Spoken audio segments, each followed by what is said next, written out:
On the shores of Tampa Bay, one of the most beautiful cities in the state of Florida, it is St. Petersburg, renowned for its waterside laid-back lifestyle. Well, today and once a year, it snaps into overdrive because a 100-lap race today for these 24 drivers is going to be the most brutal examination. But guess what? They're up for it. They're ready. IndyCar is by far the toughest category in the world. Oh! You got started. Big accident right there. The IndyCar level is super high, and getting into the top of the field is a great challenge.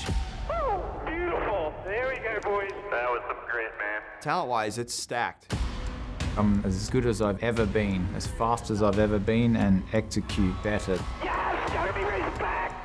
When we do get a lucky bounce, we can maximize it. When we do have the best car, we can win the race. If I'm in the right place at the right time, they have no chance.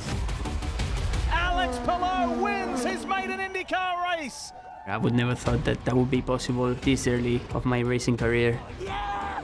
It's the beginning of me running up front. The learning curve is very steep, but I'm so excited and so thankful to have this opportunity. The 2021 NTT IndyCar Series is off to such a thrilling start, an unexpected start, and I think we're going to continue that theme here today as we say welcome to IndyCar Live, presented by Liberty Mutual Insurance. Great to have you with us here on NBC. Hi folks, Lee Diffie along with Townsend Bell, and the first ever winner here on the streets of St. Petersburg in an IndyCar, that's Paul Tracy. How did it happen, PT? How did you tackle this monster that is this concrete jungle, if you will? The key to this racetrack being the first street course race of the year is staying out of trouble. 1, 2, 3, 4. Classic place for guys to make mistakes. Last year, Rossi hit the wall, leading the race by a mile, so you just got to keep it between the walls here. IndyCar is beloved, Townsend, around the world for its variety, whether it's, you know, big ovals, short ovals, the road courses, the street courses. Where does this one stack up in the terms of complexity? You know, I think this place is super unique because it's not just a street circuit, it's a runway, a massively long front straightaway, airport runway, and then it carves straight in and funnels straight into the city streets of St. Petersburg. 362 days a year, it's city streets. It's got manhole covers, various surfaces, bumps, all kinds of issues. So it's the greatest funnel in all of racing, and on the start for this race, that can create high drama. We cannot wait for it. Do you know what? A week ago at Barber Motorsports Park in Birmingham, Alabama, we didn't quite get the opening lap that we thought we were going to begin a new season. The drivers tell us what happened. I just got loose in the wake. I thought I had the car and then touched the grass, and I think once I touched the grass, that pitched me sideways. So, you know, feel really bad for anyone that got involved in that. Obviously, my mess created a bigger mess. I came up to the top of the hill. I saw somebody drop the wheel, but all of a sudden, as I was coming out to pop on Pagano, Newgarden came across the track. I was waiting for Newgarden to spin somewhere, and he's spinning the same place. And I had Connor on my right, so I couldn't go right. And man, that sucks. It's such a disappointing start. I'm ready to get out of here and get going for St. Pete. Well, Colton Herta answered the disappointment from last week at Barber by putting his car on the pole for today's race. But let's talk about what happened at Barber. Does that add extra pressure to today's race, Colton? You know, I think we just hit the reset button after that, and pretty much thought that weekend never happened. So we moved into St. Pete, thinking it was the first race of the year, and full reset. All the guys were super motivated to get here, and we kind of showed that in qualifying. You and I had an interesting conversation in the offseason. This is looking like today it's going to be a two-stop race, conserving tires and fuel. Right. And you told me that was the part of your game you needed to work on the most. Why? That's definitely what I lacked. It's what I lacked my rookie year, and I made a big step into my sophomore season, but still was lacking a little bit to the top guys that we're used to running with. So we did make a few gains, especially in the off-season, working on that at Sebring and stuff, and then furthermore, here in the warm-up, was learning how to make fuel the fastest way. Seems like we found a good strategy for that, and just super excited to get the race going now. Colton Herta will lead him to the green, Lee, but he's one of the many drivers from Barber who has a lot of points to make up after race one. That's right, Marty. He used the word reset, and you can add to that rebound. Have a look on the left-hand side of your screen. There's some drivers, well-known drivers, in unfamiliar positions. They're going to need to dig themselves out of somewhat of a hole in this second race. Let's start with a two-time champion, Townsend. That's Joseph Newgarden. He's got to get a good result today. Yeah, and let's not forget, he's a two-time winner here at St. Pete. In fact, he's won the last 2 races. But that opening lap at Barber, nothing short of a disaster. It's like the start of an NFL season and you're fumbling the opening kickoff. It was pretty bad, but he knows it. He's hit the reset button big time. He's come here to St. Pete, fastest in the first 2 practice sessions. He's qualified 3rd, and I think Team Penske, Paul, has the car to beat on race pace, so it's all there for the taking with Newgarden today. Alexander Rossi's own words were, "Nothing but a championship will be accepted." He's gotten off to a mediocre start, a 9th in Barber. He's starting in the middle of the pack here, and he's in a bad spot for turn 1 and turn 4 to be in the trouble zone to get into an accident with somebody other than his doing. So he's got to get out of here with a good result if he's going to put himself in position to challenge for this championship. Well, let's add to that list Ryan Hunter-Reay, Captain America, who of course was caught out, one of the many caught out by that opening lap crash at Barber Motorsports Park. Here is Ryan. Take a look at this. We want to show you the video and take a really close look at Joseph Newgarden's right front wheel.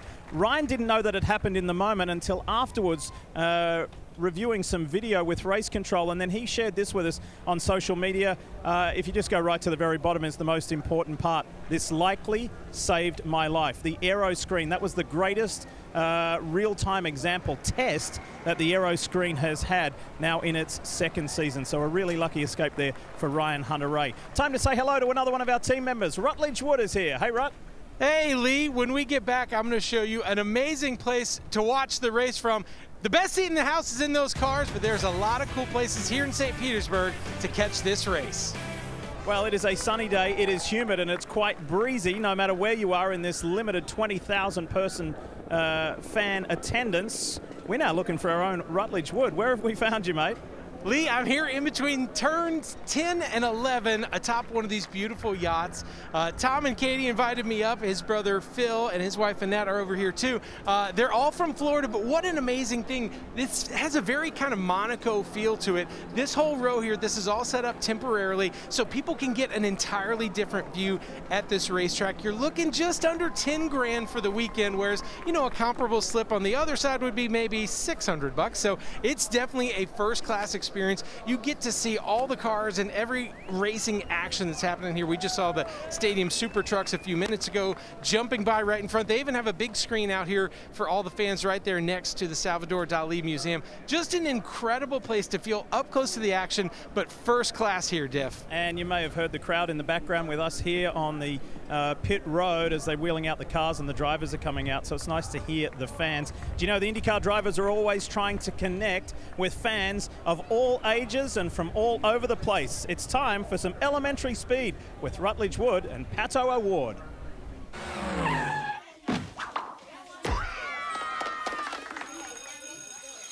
Hi, I'm Pete. I'm 4 and I like dinosaurs. Is your car faster than a velociraptor? Is my car faster than the Velociraptor? Yeah. I don't know, how fast does the Velociraptor go? You know, I saw Jurassic Park, and it seemed like a Velociraptor goes faster than I could run as a human. So I feel like I'd be the first. They're pretty slow, though. The two of us, I'd definitely get eaten first, which is all you would need to worry about. Yeah. If it was chasing it, you just need to be faster than me. I think my race car's faster. I do, too. Yeah. Hello, my name is Caitlin. I am 5 years old. My favorite character to drive with on Mario Kart is King Boo. What's yours?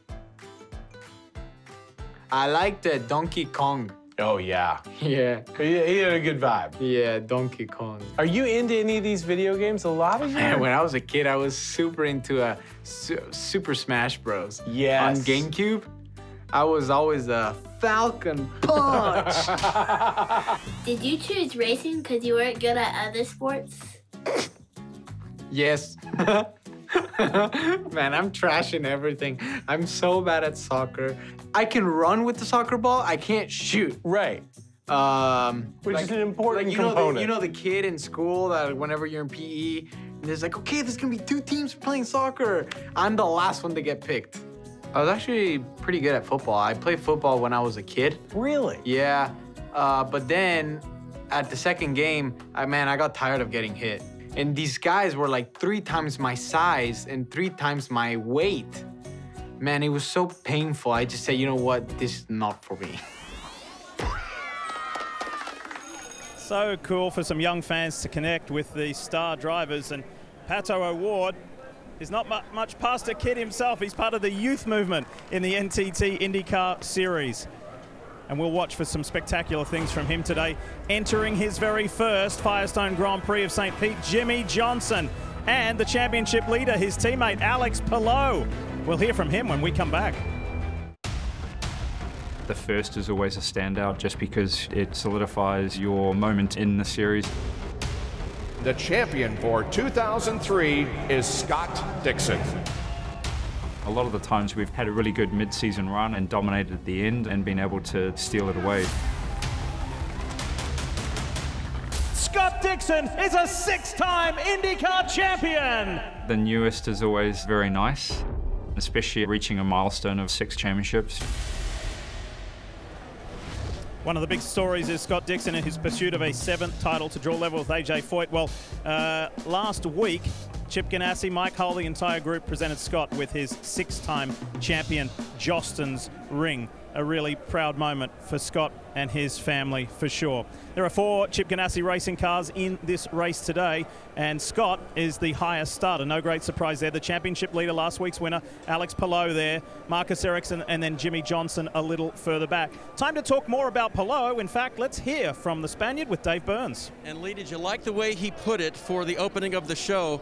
That win at Barber was the beginning of me running up front. What is the feeling like coming into the racetrack as the reigning winner on the series, and what can you do with St. Pete starting 10th? Yeah, man, it was amazing to be winning the first round at Barber. It was amazing. First time with Chip Ganassi. They gave me the best car. We won it. It's crazy coming here with all the fans. It's amazing. We're starting P10, which is not super good, but I think we have a lot of chances here to make it to the win. I think we had a really strong car on the warm-up, so we'll try to bring the number 10 NTT data to the front. Lee, I think one of the things that they showed everyone last week was they can take the situation and maximize it. He outlasted everybody, and they had great strategy winning. Dave, Alex Palou comes here from a pretty impressive international career in open wheel racing. He has enormous respect for the NTT IndyCar Series. That's why we saw that win mean so much to him. I think he's going to be a contender today again. Kind of the quiet achiever in the group. Expect good things today also from Marcus Ericsson. So 2 of the younger drivers within the Chip Ganassi squad who have enormous futures. And of course, Ericsson comes here from years in Formula One. This is Marcus's 3rd year. How about the champ, though? What do you make? You know him so well. You've known him for so many years. What do you think about Dixon here? It's a place that he's never won. It's a place he's never won, but the reason Dixon's a 6-time champion, it seems like we talk about this every year. He's fast, he's smart, and he's the most experienced driver in the field. But beyond that, what he does really, really well is this freakish ability to stay out of trouble and finish races. He keeps the big picture in mind all season. That's why he's a 6-time champion, and that's why it's so important for Scott Dixon to use that freakish ability on these opening laps and stay out of trouble. You've been asked so many times, Paul, what do you think about your mate Jimmy Johnson? And this is beginning his 2nd IndyCar race weekend. Well, he had a lot of practice and time at Barber Motorsports Park. I expected him to come here and really struggle because this is a street track. You don't get any time on here. But he decreased the delta. At Barber, he was 2.5 seconds off. This weekend, with no practice, he was 1.5 seconds off. So that gap is getting smaller. He's improving every week. He's got a big mountain to climb, and it's going to take some time. He keeps talking about the fun factor, and make no mistake about it, the 7-time NASCAR champ is having a blast. Ladies and gentlemen, at this time, we ask that you please rise and remove your hats as the CENTCOM Joint Service Color Guard from MacDill Air Force Base presents our nation's colors. Today marks the last presentation of colors for Intelligence Specialist First Class Andy Almont before he leaves for the Drill Instructor Academy. Please remain standing as Chaplain Jason Holt of IndyCar Ministry offers today's invocation. Let's pray. Father God, we thank you so much for the opportunity to gather once again and enjoy some racing. In this moment, we just lift up our drivers, teams, safety personnel, and spectators for your hand of protection to rest over us that we might have a great and a safe day of racing.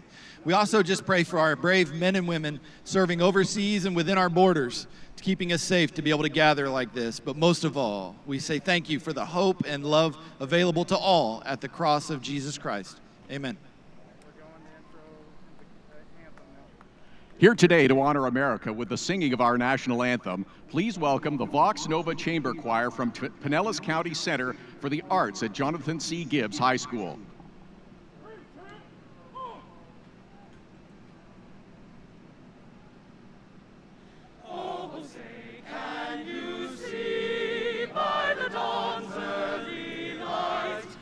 So proudly we hailed at the twilight's last gleaming, whose broad stripes and bright stars through the perilous fight, o'er the ramparts we watched were so gallantly streaming, and the rockets' red glare, the bombs bursting in air, gave proof to the night that our flag was still there. Oh, say does that star-spangled banner yet wave o'er the land of the free and the home of the brave. Let's hear it for the Vox Chamber Choir from Pinellas County Center for the Arts. Boy, what a venue on a hot, muggy day in St. Pete. When we come back, it's time to crank the engines for the second race of the year. Back-to-back wins here at St. Pete. Proud of you guys. You were on it all year. Great job. It's definitely bittersweet. I don't really know what I'd do different this year. It's big time to win 6 championships. Scott Dixon is a 6-time IndyCar champion. 6 is good, 7 sounds better. Joseph drove a hell of a race there and put us under a lot of pressure. It's so great to be back in St. Pete. It took us to the defining point of the season last year as we now welcome you to round 2 of the 2021 NTT IndyCar Series. This is the Firestone Grand Prix of St. Petersburg. 100 laps, 180 miles. It's going to be a tough day. Alex Palou drove beyond his years last week at Barber Motorsports Park to get his very first victory. What can he do? In the highly unfamiliar position of starting 20th on the grid, Will Power knows he has some work to do, and so too does Alexander Rossi, who was leading and running away with this race late last year before an unforced error took him out of this one. He wants to rectify that wrong right here today. His younger teammate, the man who finished 3rd in the championship last year, Colton Herta, starts on the pole position for the 5th time in his career. We have got so many stories to get to today. Let's kick things off. Let's get to Marty Snyder. Marty?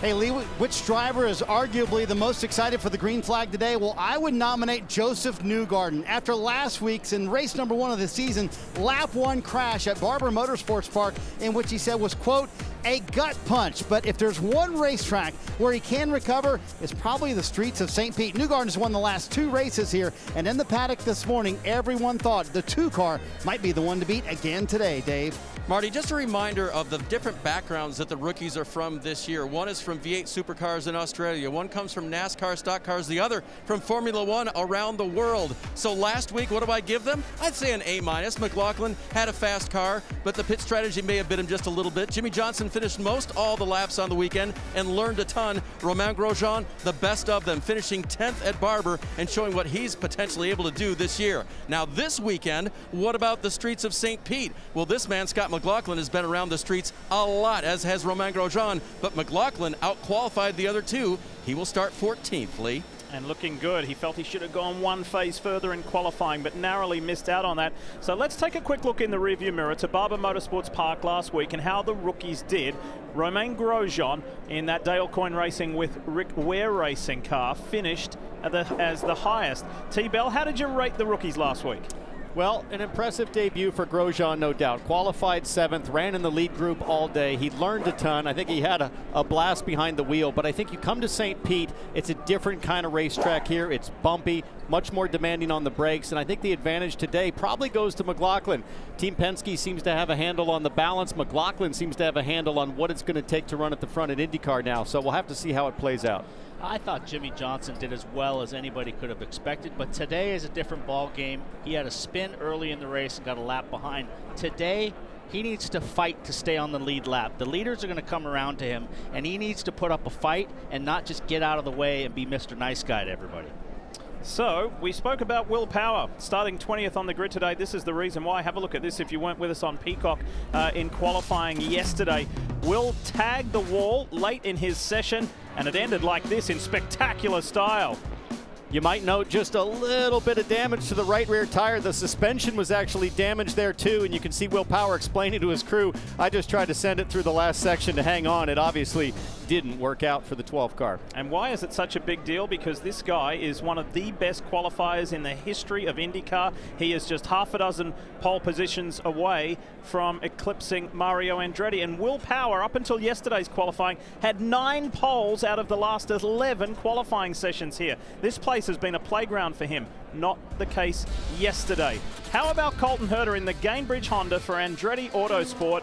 He knew he needed to rebound this weekend, and boys, he did. Yeah, he certainly did. He came back with a vengeance this weekend, put it on pole, almost a new lap record, but he has really figured out how to manage the races now and how to manage his tires. So I picked him as my bet win. I might make some money today, boys. That was a very slick performance in qualifying. He's pretty quiet out of the car, but does some amazing things behind the wheel. So we spoke about Alexander Rossi. Townsend, what unraveled his day yesterday? Because he was leading almost every stage of qualifying and practice. This car was up there constantly yesterday. Yeah, he looks strong, but I think it's the second race in a row here where it's frustration for the 27. You see Michael Andretti, the team owner, Rob Edwards, team president and manager on Rossi's car. He runs the strategy. They're feeling the pressure. A lot of debate over what's going on with the 27, and for Colton Herta to be up there on pole and Rossi to be way down in 11th, he's going to be angry. When he gets mad, he gets fast. Big things can happen, but we've also seen drama in the past when he gets frustrated. So we'll have to see what happens here at the start. He's ready for things to ignite. His 2021 season is Alexander Rossi in that AutoNation Honda. AutoNation celebrating its 25th anniversary, so we'd love nothing better than to give them a victory here today. But there is some work to do because he starts in 11th place on the grid, and when you're back there in traffic a little bit, you've got to work super hard here. There are overtaking points, but this place is really tricky, as we've seen over the past 17 years plus. So on this hot and humid day, there is a light breeze, but I can tell you that Townsend, Paul, myself were just out on the pre-grid, as you saw, and when that breeze stops, boys, the humidity and temperature goes way up. What's that going to be like in the cockpit? Well, it's going to be tough today. This is the first test of the season with the hot temperatures. It's much hotter than it was last week. Dehydration, Townsend, is going to be a factor today. About 30 degrees cooler, it felt, at least to me, on the skin with the cloud cover versus when that cleared and the sun came out. And the sun is out now. This track is getting hot. Again, 100 laps around the St. Pete Street circuit. It's time to go trackside for the command. Here we go.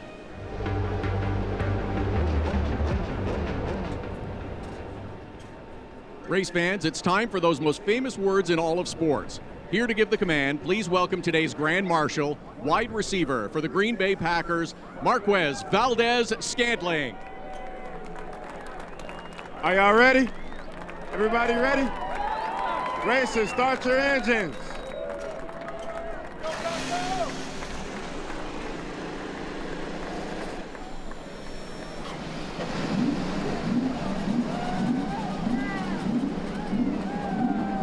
So as those engines fire, we aren't far from seeing the cars roll. Let's take a look at today's starting grid. Brought to you by Firestone. I mentioned a little earlier, car 26 there, Colton Herta. It's the 5th time in his young career that he starts on the pole. But how about Meyer Shank Racing's Jack Harvey? That was an awesome performance yesterday. That bright pink AutoNation Sirius XM car on the outside there, the Honda-powered machine. He's on the front row and could do some great things today. Doing a great job punching above their weight. They've done it many times, and they're part of the lead pack. Bourdais there also doing a great job for AJ Foyt Racing. He's won here in St. Pete, his hometown, twice before, so some really impressive qualifying runs. But Paul, further back with Dixon and Rahal, they've got some ground to make up. Absolutely, but here's where the action is going to be. Rossi, Hunter Ray, Sato, Grosjean, these guys are going to be fighting power all the way in the back. This is where all the meat of the racing is going to be, and these guys are going to be frantic to get to the front. Looking back to the last row, there's the 48 of Jimmy Johnson. Slowly but steadily finding pace in the IndyCar series. He continues to close lap time to the front runners, but at about 60 seconds a lap, he's got to get after it early to make sure he stays on that lead lap today.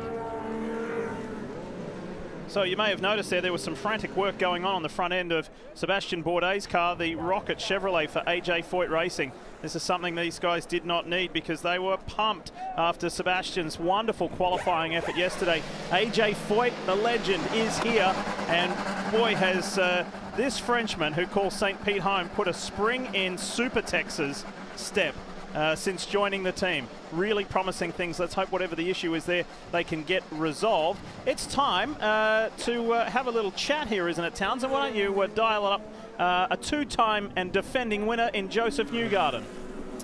Hey, Joseph, it's Townsend up in the NBC booth. You got me? Yeah, copy that. Got you. Hey, bud, great pace all weekend. There's two Hondas between you and a three-time win streak here in St. Pete. What's the biggest challenge you think today to get there? Well, I think for me, the obvious one is getting to turn one and getting our season kicked off. You know, I was disappointed we weren't able to get going last week. Felt pretty bad about that. So want to get my day started. It's another beautiful day like last weekend to go race, and I feel like the Hitachi car is quick. Chevy's done a good job for us. You know, we're going to have good fuel mileage, good pace all day long, and just execute.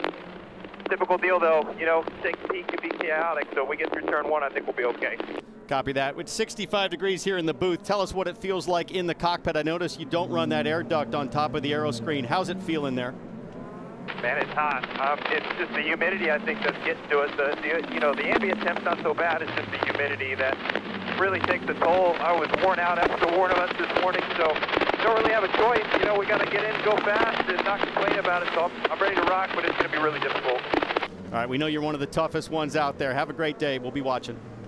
Look, within the driver group, Joseph Newgarden, not only because he's a two-time champion, but because of his physical acumen and his training ethics, he is held in very high regard. So when someone like Newgarden tells you it's going to be a long, hot afternoon, you better listen. All right, it's time now to take a closer look at the streets of St. Petersburg in our track preview brought to you by Honda. Let's go for a ride, guys. Yeah, riding on board with Alexander Rossi. Thanks to Auto Nation there. He's over on the back side of the track right now, that kink on the back straightaway, as you see from the helicopter shot. But let's take an aerial view of the streets of St. Pete. I call it the biggest funnel in racing because that big, long, wide airport runway just pushes everybody down into single file through turns 1, 2, and 3. We've seen a lot of car-to-car contact there in the past. Rossi's over on the backside now, the final corner, turn 14, that leads onto that runway, long front straightaway, and you can see on board just how wide it is. It also creates a terrific passing opportunity. You might see 6, 7 cars wide here on the start, but they've got to sort themselves out by the time they get to turn 2. And then, Paul, kind of a short straightaway to 4. You could pass here, too. Yeah, but the road is pretty wide there, and then again, it funnels down in turn 4. And if a guy makes a mistake in that fast chicane and you get a run on him, it's so easy to go down the inside and the slippery part of the track and really get bottled in. Turn 10 offers another brake zone. Harder to pass there, though. The minimum speed through turn 10 is a little quicker, so you're not on the brakes for as long as a few of the other sections we just covered. So that's a lap at St. Pete, thanks to Honda. And the 14 car back in line, Dave. T-Bell, you see him taking his spot back in there. He's still allowed to do that in the time that they had. They had to switch the radio out, Larry Foyt, the strategist, told me. And for this St. Petersburg resident, man, pressure at the beginning he did not want to have to think about, but they've been radio checking around the course, and they believe that everything has been fixed on the 14. Should be an okay day with a weird start for 7. He's getting up into his start position of 5th behind Colton Herter, Jack Harvey, and the two Penske's in Joseph Newgarden and Simon Pagenaud in that bright gold wrap. There it is right there. It's a spectacular looking livery. And I'm pretty sure we're going to see lots of Simon today. He is ready for his best result of this new season. So they're starting to pack up, coming towards the end of the lap. This is where you'll see them flick through this change in direction and then up to the hairpin turn 14. And they're going to come to green. How will Colton Herta control this start? We're ready to go. It's two of the younger drivers in IndyCar on the front row. And it's time to go racing in St. Petersburg, Florida. Green is the call. Who gets the jump? Look at Newgarden on the inside. He's getting forceful. Bourdais goes the outside. Harvey swings wide in that pink car. And this is a hot spot. Can we tiptoe through here and get through cleanly? Bourdais got into the back of Newgarden there at the turn 1 apex. They still continue on track. I don't know if there's any damage, but Rinus VeeKay has all kinds of pressure from behind. Simon Pagenaud had a little bit of contact with his Frenchman, Sebastian Bourdais, but clean first lap so far. I like the way they're racing right now. Graham Rahal to the outside of Alexander Rossi in the pink AutoNation car. And Rahal is fired up for a big weekend. He was pleased with the effort at Barber a week ago, but wants more points right here, right now at St. Pete. Man scramble at the front, Herta and Harvey, exactly how they started. Newgarden, Pagenaud, Bourdais, and then Rinus VeeKay. Guy who got shuffled back is Pato O'Ward. He went from 6th down to about 7th or 8th, so he lost out on the start. Will Power making positions already. Sneaking by Ed Jones there. So we got a run right here. Reds versus blacks. We'll see if Simon can hold off right here, but he's got a little bit of gap there. Must have used a little bit of push to pass. Pagenaud's car got hit in the right rear. The team looked at it as he went around course, and they radioed back to him that it looks okay. Simon radioed the same, feels okay. When you hear Paul say reds versus blacks in IndyCar, you have to race on 2 different compounds of tyre in the race, and you have to use both compounds at least once. And the red wall tyres are the softer compound tyres. Pagenaud is on the primary tyre, the harder compound blacks. And there's been a lot of conjecture as to what combination and when you run them is going to work out the best over these 100 laps here today. And there you see the split, 13 on the harder primaries, 11 on the alternates. So the teams agree with us. They don't know which one's better either. So we'll have to see how that plays out. The multi-car teams with teammates to give feedback have an advantage in terms of figuring out during this first run what might be the way to go. Let's take another look at that start, because for a second there it looked like we'd have another major incident at St. Pete in turn 1. Newgarden in that white and black car looking in the inside, starts to back out, and look at Sebastian Bourdais in the all-black rocket car, gets into the back of Newgarden. The guy who made the moves was Alexander Rossi. He went from 11th, 12th up to right now 8th. O'Ward slipped from 6th back to 9th. So nice moves right there by the 27 AutoNation car. It wasn't just this black and white rocket Chevrolet getting into the back of Newgarden. Sebastian Bourdais hit fellow Frenchman Simon Pagenaud as well, as he now is trying to wrestle off the spectacular youngster in Rinus VeeKay. Rinus is very aggressive, Townsend. He loves to race hard, has no qualms about doing a little wheel banging either. That's what you get when you're 20 years old. He's got Graham Rahal in the United Rentals Honda all over the back of him, exiting turn 10, Dave. The radio check this morning from VeeKay to his crew. I feel good about today. The crew, I like that you feel good about today. As for the 14 of Bourdais on that opening shunt, no radio communication regarding damage. Sebastian moves on. Looking at the right front, left front wing on Sebastian Bourdais there, the 14. You see some damage on the nose. Looks like, I don't know if that's a decal peeled back, but there is something askew on the front of the nose there. But so far, Bourdais' pace seems all right, although he's under huge pressure from behind. There we see a closer look. I think that's a camera. That's one of our cameras. Yeah, really hard to tell because the car's flat black, so it's really hard to see if anything's going on there. But there is something trailing off of the front wing there. And something is building here. You just get that feeling. VeeKay, Rahal is racing. Rahal and Rossi have been the biggest movers in the early phase of this race. Alexander Rossi up 3 positions. This man here, Graham Rahal, up 2.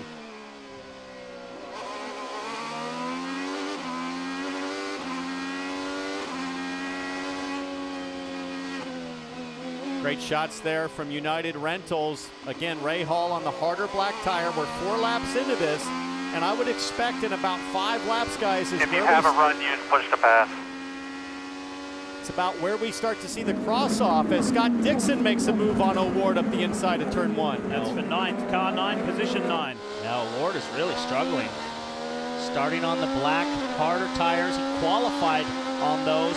Took a little gamble, Townsend, decided that he didn't want to use the reds. So for whatever reason, right now he's sliding backwards. Yeah, Dixon on the softer red tires, Hunter Ray. So this is the part of the stint, a stint being the life of the tire, the first 30 laps or so, where the red tire is going to have an advantage. In about 5 laps, like I said, that's when I would expect the cars on black tires to start pressuring the red tire cars as the red tires start to wear out. They're softer, so they wear faster. Let's have another look at Sebastian Bourdais in the Rocket Chevrolet. Look to the right there. In comes that front nose assembly, right into the back of both Team Penske cars, Newgarden and Pagenaud. So it's broken the very nose cone of the car. You can see right on the nose tip. So that's got a gaping hole in the front of it now, and that's going to let a lot of air go in through the cockpit, Townsend, but it's also going to create a lot of drag on the straightaway. So let's just remember that in the last 2 races Sebastian Bourdais has done, one was the Mobil 1 12 Hours of Sebring, where he nursed the car home with a severely damaged rear wing and won the 12 hour. And then last week at Barber, he had a really solid finish with part of the side and part of the floor broken on the car. So can this veteran Frenchman, the 4-time champ, drive a wounded car? The answer is yes. That's a camera that's dangling around in the front. All these cars are equipped with a camera on the nose. So that is dangling around on the cable that it's attached to. Let's check in with Marty Snyder. Hey, Lee, we're going to hear a lot about overtake today, so we thought we'd kind of take you inside the cockpit of one of these race cars and show you the backup steering wheel for Colton Herta, who's in the lead right now. So this is what the driver sees in front of him during a race. This is lit up normally. These are the shift lights, almost like what you would have in your car with an RPM indicator. This is push to talk. This is to dim the screen for him. This is to switch pages on the screen. This is to reset the entire steering wheel. This is for reverse. This is for pit lane speed. This is the weight jacker, only used at ovals, neutral, and to get a drink of water on a hot, humid day. That's what you're going to need. And you'll also hear them talk about maps for all day long, how they'll switch them. If they tell him pink 4, that goes to pink 4, and he switches that. So that's how they use fuel, how much fuel they use, and how much fuel they can save. Interesting what these drivers deal with. All of these things on the steering wheel, including the clutch and how to shift and downshift. So amazing stuff, all in this little wheel. That's what a driver has in front of him, Townsend. The only thing the drivers don't have is how many seconds are left from their competitors with push to pass. But there you see it, 150 seconds total available. It gives you about 60 horsepower, and you have a max use of 15 seconds at a time, but you don't have to use it for all 15 seconds. As we see, top 3 cars, they have not touched the hot button yet. It's a clever balance of attack or being conservative to save that push to pass time. As we welcome you back to the streets of St. Petersburg, Florida for the Firestone Grand Prix of St. Pete. Some GMR track facts for you of some key figures and who has done what as we ride aboard the United Rentals Honda for Rahal Letterman Lanigan, celebrating its 30th year of racing. And Graham Rahal here has been putting some severe pressure, Marty, on Rinus VeeKay from Ed Carpenter Racing. And Lee, one of the big things everyone's going to be talking about today is pit strategy. For the leaders, it should be a 2-stop race, but there are some pitting early, like Connor Daly right here leaving pit road in his Ed Carpenter car. I asked Connor before the race, will you be at Texas next week? He said, yes, I do plan to be there. So Connor should be in every race this year, trying the 3-stop strategy, see if it pays off for that team. They'll be hoping for a yellow here. See if they can cycle to the front.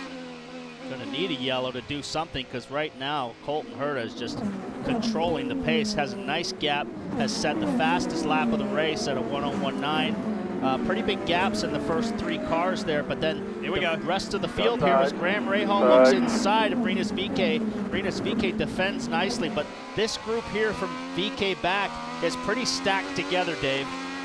Guys, is this where after 11 laps we see the primary tire on Rahal's car meeting the Firestone Reds on VeeKay's car? Lap 11, perhaps that's what it is. Rahal told me yesterday they felt like they had the opportunity to move forward in qualifying, just had a problem in turn 9. That's a right-hander that leads onto the bay.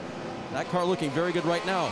Firestone Blacks versus Reds, is this where they kind of fall off on the Reds, guys? It is, Dave, but only if you're kind of struggling to keep a balance on your race car, because Colton Herta and Jack Harvey, no issues up front, and I think that's exactly the reason why Colton Herta won the pole position for today's race, qualifying in the third round with the Firestone Fast 6 on used reds like everybody else. But Colton Herta, Marty, just had the measure of the field on used tires, and he's shown it again here.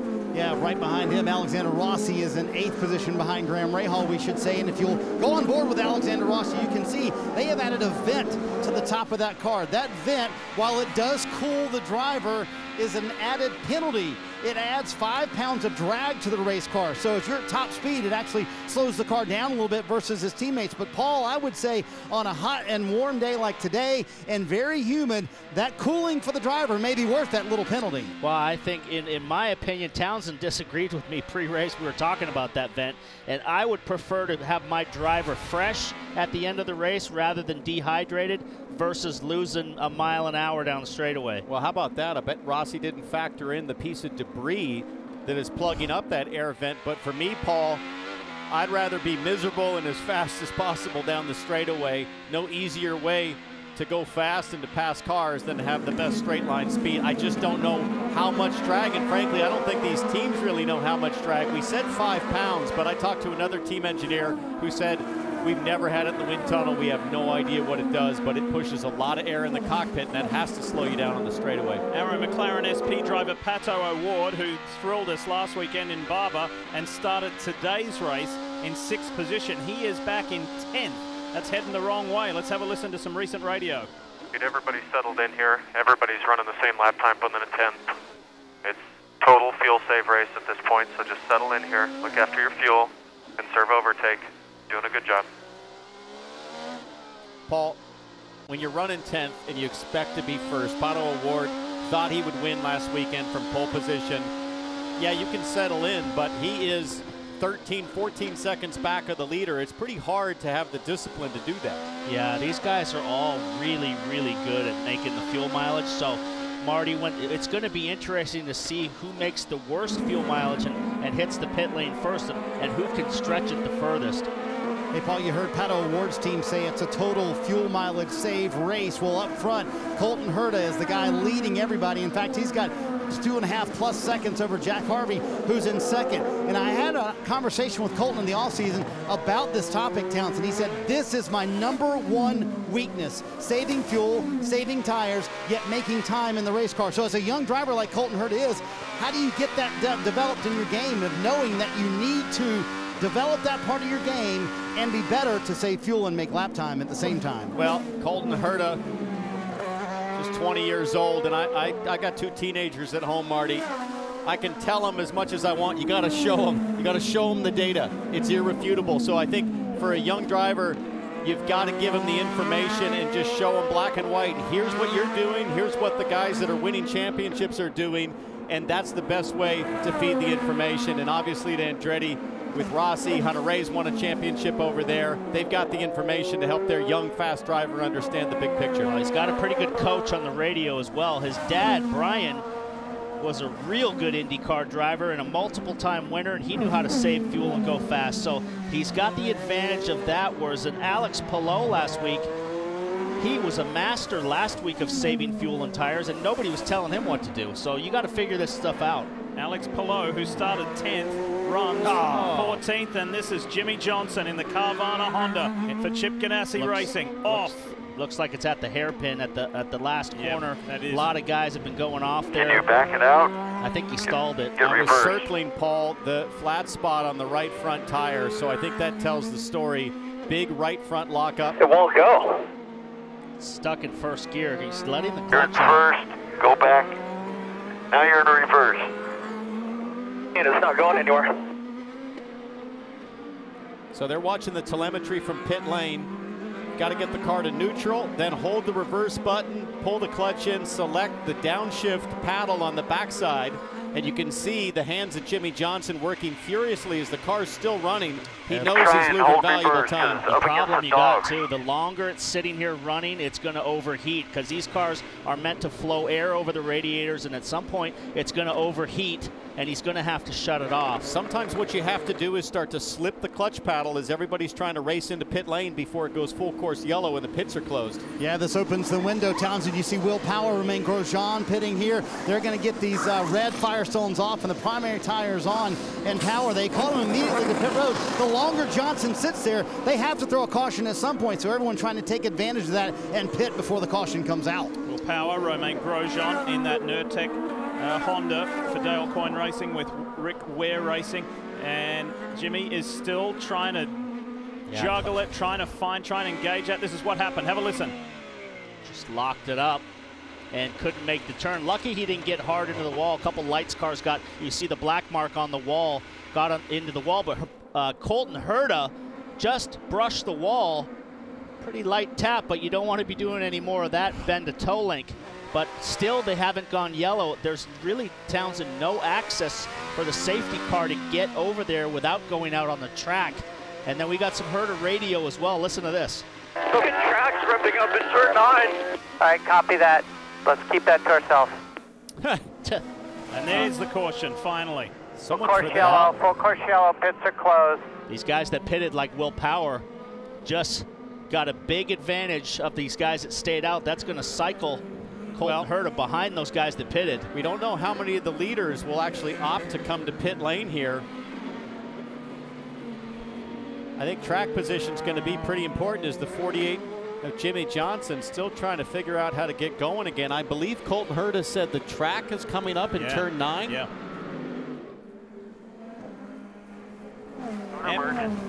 Ambient temperature is 84 degrees, track temp 118, 70% humidity here in St. Petersburg. Having a look here in turn 9, and I see some marbles, but I don't really see any evidence of the track coming up. I see some little bits here. I thought he said the track is gripping up. Yeah, but that's not normally something a driver would complain about. You'd celebrate that. Maybe if he said gripping up, that's why his father Brian said, let's keep that to ourselves. We will see. Maybe it is coming up a little bit there. Well, that's just a rubber buildup on that paint. So, city streets. So now we need to see what happens here as to who stays out. Pits are closed at the moment. When they open, who does what. So the cars that have pitted so far in this race, we saw Connor Daly on pit road. Scott McLaughlin in that Dex Imaging Chevrolet has. Felix Rosenquist has. We saw Will Power and Romain Grosjean. Ed Jones has. Dalton Kellett and Max Chilton are the cars that have pitted so far after running 18 laps of the Firestone Grand Prix. We'll be back in a moment. Back on a hot, humid day here in St. Pete, and this beautiful aerial coverage brought to you by our friends at Geico, just giving you a rather larger and more detailed picture of the whole precinct here. Such a great buzz around town, and I mentioned earlier that the spectator numbers are capped at 20,000 per day, but just the buzz around St. Pete to have IndyCar back in town, and for the second time in short succession. Remember, this was the season finale late last year. Jimmy Johnson is going again. The field is packed up again, and the field is ready to go. And restarts here down into turn 1 can be pretty spicy. Listen to the call. Green, green, green. A lot of pickup on the tires as 24 cars go firing down into turn 1. You can see marbles on the track. Oh, big lockup by Bourdais. Nearly gets into the back of Simon again as BK was challenging him on the inside. Rahal, Graham Rahal in that blue and white United Rentals Honda right there. He's sizing VK up. Oh, Rahal goes for the outside. Big, strong overtaking move on the outside. Oh, Rossi stuffs it on the inside of Scott Dixon right there. VK blocked Rahal up the inside, but braked really early for the corner. Rahal had all the grip on the line and just sailed right by. VK's in trouble here. He's sliding around all over the place. Rossi now is all over the back of him. That lockup was so significant, folks. Our announce booth on the right-hand side on the outside, I should say, coming to turn 1. The smoke infiltrated our announce booth. I just thought that was your chosen scent for today. Not mine. So let's see what VK does here, because he's now coming under the pressure of look at not only right Dixon, here. but Alexander Rossi as well. Nice run by Dixon off the corner. He's got Rossi's under pressure here. Big dive on the inside. Takuma Sato on James Hinchcliffe. They hit. Wheel-to-wheel contact. And the Andretti Steinbrenner Autosport car. Got a flat tire, flat front tire. So they hit wheel-to-wheel flush, Townsend. It could have knocked the valve stem off of that rim, and immediately it went flat. Yeah, I was surprised Hinch tightened things up like that in turn 1. Sato was very much there. Wonder if Hinch knew that Sato was square up there. A lot of these cars, these drivers will have spotters down in turn 1, giving them that information, just like on an oval. Let's take a replay. So Sato dives in, really no lockup, and then bang, wheel-to-wheel flush, and you see something come out of the wheel right there, probably knocked the valve stem off the rim, and then immediately the tire was flat. Watch something fly in the air here. Might have knocked the wheel out of Sato's hands as well on the contact. You can see his hands come off the wheel. So pretty big impact. Here we go on board. I saw the valve stem. See that silver valve stem jump off the wheel right there? Check this out, Romain Grosjean, World Power. This is turn 10. It's wheel-to-wheel there, and Grosjean into the wall. Oh, and then Ed Jones gets both of them. And prior to that, Grosjean in that bright purple car chasing Will Power. Wow, so 2 walk laps within a lap for Romain Grosjean. He's playing a game of bumper bowl. That 51 Oh, he hit the wall again. Nerdcat car still hanging in there. That thing's tough, Paul. Yeah, I'll say. And guys, he clearly has a steering issue. He's radioed to the team a couple of times. I don't think I can hang on to it anymore. In fact, he's telling them right now, something is broken. I'm going to come to pit road. Oh, this is an awesome scrap here. This group led by Alexander Rossi in that bright pink AutoNation Honda. Then Dixon. Then Pato O'Ward has come alive. The yellow and red DHL Honda of Ryan Hunter-Ray is also in the mix. And then Sato. This is Bourdais defending from Ray Hall. Rinus VeeKay is really kind of... This should be interesting. Hinchcliffe out of the pits with a fresh set of tires, but they're cold. They're not up to grip yet. And now you've got the front pack racing through. Hinch was told that he would be coming out amongst a bunch of them, and there he is trying to give them room as they go through this tight street course. They did find no damage on the car, got Hinch back out here, and he told me the reason he would not defend going down into the corner like that to stay in the line was because drivers like Sato, by diving down there, would pick up all the marbles. Didn't work out for him because they got the flat tire, but that's how he was defending, by not going down the line. Rinus VeeKay got a little wide there, and the kink nearly hit the wall. Sato on the inside of Ryan Hunter-Ray. Couple of Indy 500 champs going at it. Nice clean move from Sato. All these drivers know that pit stops are coming up soon. This is where the red tires are disadvantaged, and if you're on the harder black tire, you've got to make something happen right now, as these red tire cars are really struggling for balance. Rossi just passed VeeKay in the fast chicane. VeeKay now is in deep trouble with the tires. Dixon looking down the inside. Watch this replay with Rossi here. This pass was insane. Oh, VeeKay with the fade. So while Graham Rahal in the United Rentals Honda is running well, very well in 6th, his teammate in the Shield Cleansers machine, Takuma Sato, is feeling racy. Sato in 11th, knocking on the door of the top 10. There is a lot of on-track action. Look at this, almost 3 abreast, down into turn 1, right on the runway.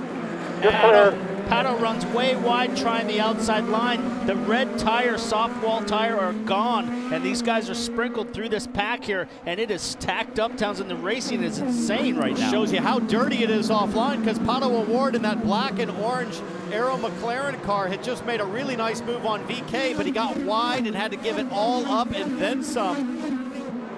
VeeKay in this section of the track has no drive off the corner. Now watch Ericsson puts the power down. He's going to sit in the draft, hold it wide open through this kink, and then shoot for the inside in the brake zone, but he backs out of it. Ericsson is the highest placed car that has pitted Actually, Ericsson has not pitted, I beg your pardon. He has not pitted in that Husky Chocolates car. McLaughlin has there. He's running in 15th. And Rinus VeeKay just has to hang on a little bit longer. He comes to pit road. VeeKay in, Hunter-Reay in to get the harder black tires. They've survived, and now they've got to make the different compound work, Dave.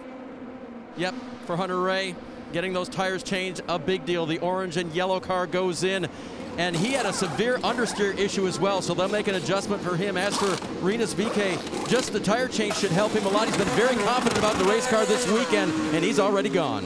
VeeKay did a phenomenal job, Paul, of defending. Like they were coming at him from everywhere, so. Yeah, series champions attacking him non-stop. Now everything kind of spreads out a little bit more. Now that VeeKay is out of the mix there, he was kind of holding up this whole train.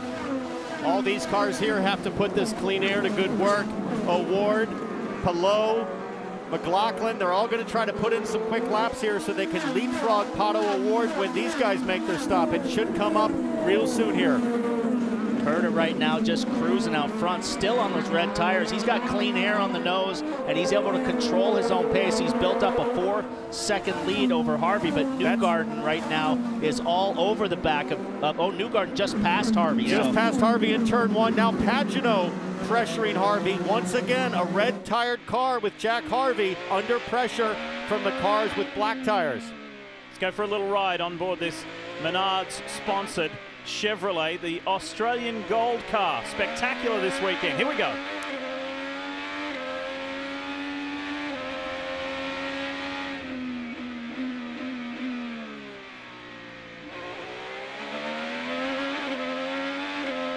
Got to get through this chicane, get right to the tail of Harvey, and try to get a good exit. The red tires right now won't get the drive off the corner. 5 back. Harvey doesn't pit. There you see Pagenaud, the 2 green lights on the steering wheel. Push to pass is on. Yeah, he ran out of gear, Townsend. It hit the limiter there. So the gearing right now on the push to pass is a little bit too short to be able to pull alongside. He hit the limiter in top gear. There's a big headwind coming down the front straightaway, so tough to guess what that head speed, that airspeed is going to be with a shifting and variable wind speed. Jack Harvey hangs on. I gotta think they're going to bring that number 60 car to pit lane real soon. This was earlier. Takuma Sato on the left, on the 30, the 21 VeeKay, Pato Award in the 5. Marcus Ericsson has a front row view of all of that. Ed Jones goes right on the inside of Scott McLaughlin. Got 2 outside, 2 outside, 2 outside, 2 outside, 2 outside. You're good, you're good, you're good. Go, go, go, go. Good job. And then this was that pass for Joseph Newgarden on Jack Harvey for second. The Hitachi Chevrolet squeezes up the inside of the Meyer Shank Honda.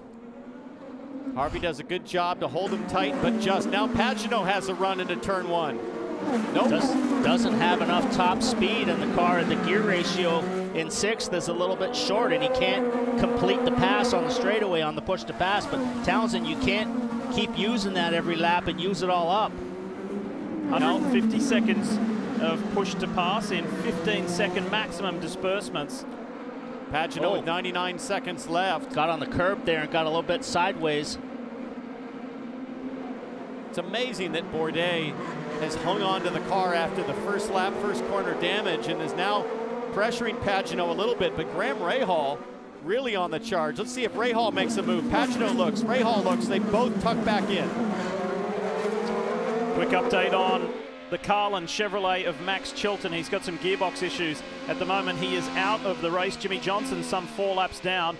And James Hinchcliffe, after that collision with Takuma Sato, Hinch finds himself a lap off the lead. Pagenaud's got another strong run coming off the corner. He's in the back wing right there.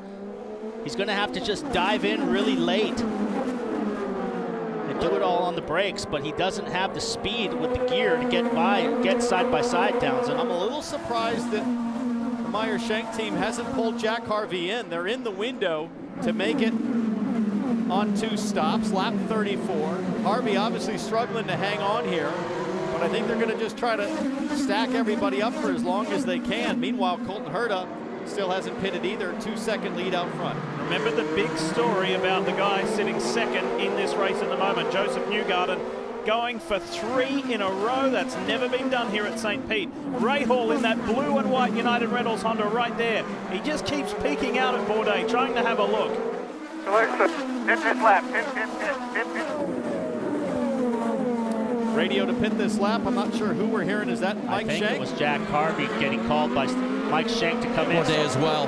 Clear run now for Simon Pagenaud. He's got to lay the hammer down and put down some fast laps. Remember rear bar for Scott black. Dixon hits pit lane as well.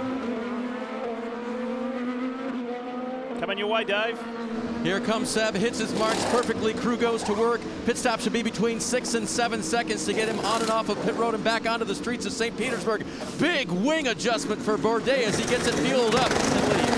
Great, terrific first stint for Jack Harvey. He leads his pit stall as well. Got those red tires off, and they did an outstanding job kind of pacing everybody there. Yes, they were holding up the field a little bit, but now they're done with the reds for the day. Primary tires for the rest of the day. Joseph Newgarden right now is clawing the lead away from Colton Herta. He's got it down to 1.7. He is flying right now. Herta still out there on the reds.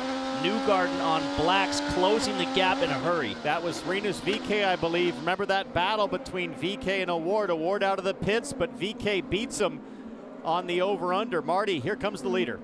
Here comes the leader, Colton Herta. This was their goal, Townsend, to make it to lap 34 on pit road. You see him, followed by Joseph Newgarden. So 1 and 2 on pit road together, and we'll have to watch this blend. For Colton Herta, it's going to be sticker, primary tires, and also the same call for Joseph Newgarden. That means on the next stop, Newgarden must have those red tires, and let's watch this blend. It's always tough here at St. Pete. That was sketchy. Yeah. He was rolled away a little bit before the fueler was unplugged. Had the wheels turned, ready for a quick exit. Good work, Andretti Autosport. It was Andretti versus Team Penske, and Herta was able to stay ahead of Joseph Newgarden. Got a pit on this lap, got a pit on this lap. That's the voice. We're going to blacks. Voice of Kyle Moyer at Team Penske. The message to Simon Pagenaud. Come on in this time. Definitely put the hammer down. He pulled a 2-second gap on Rossi. Here he comes. Racing in right to that pit lane speed limit line. The 2019 Indianapolis 500 winner. And Lee, he prefers a very stable Chevrolet race car under him. Kyle Moyer told him they've gotten him to that point this weekend, and you could see it the way he was handling this Australian Gold. Beautiful livery car, and he's off a pit lane in a hurry. Remember, way long. He was battling, Pagenaud was battling with Bourdais as Rossi's in the box.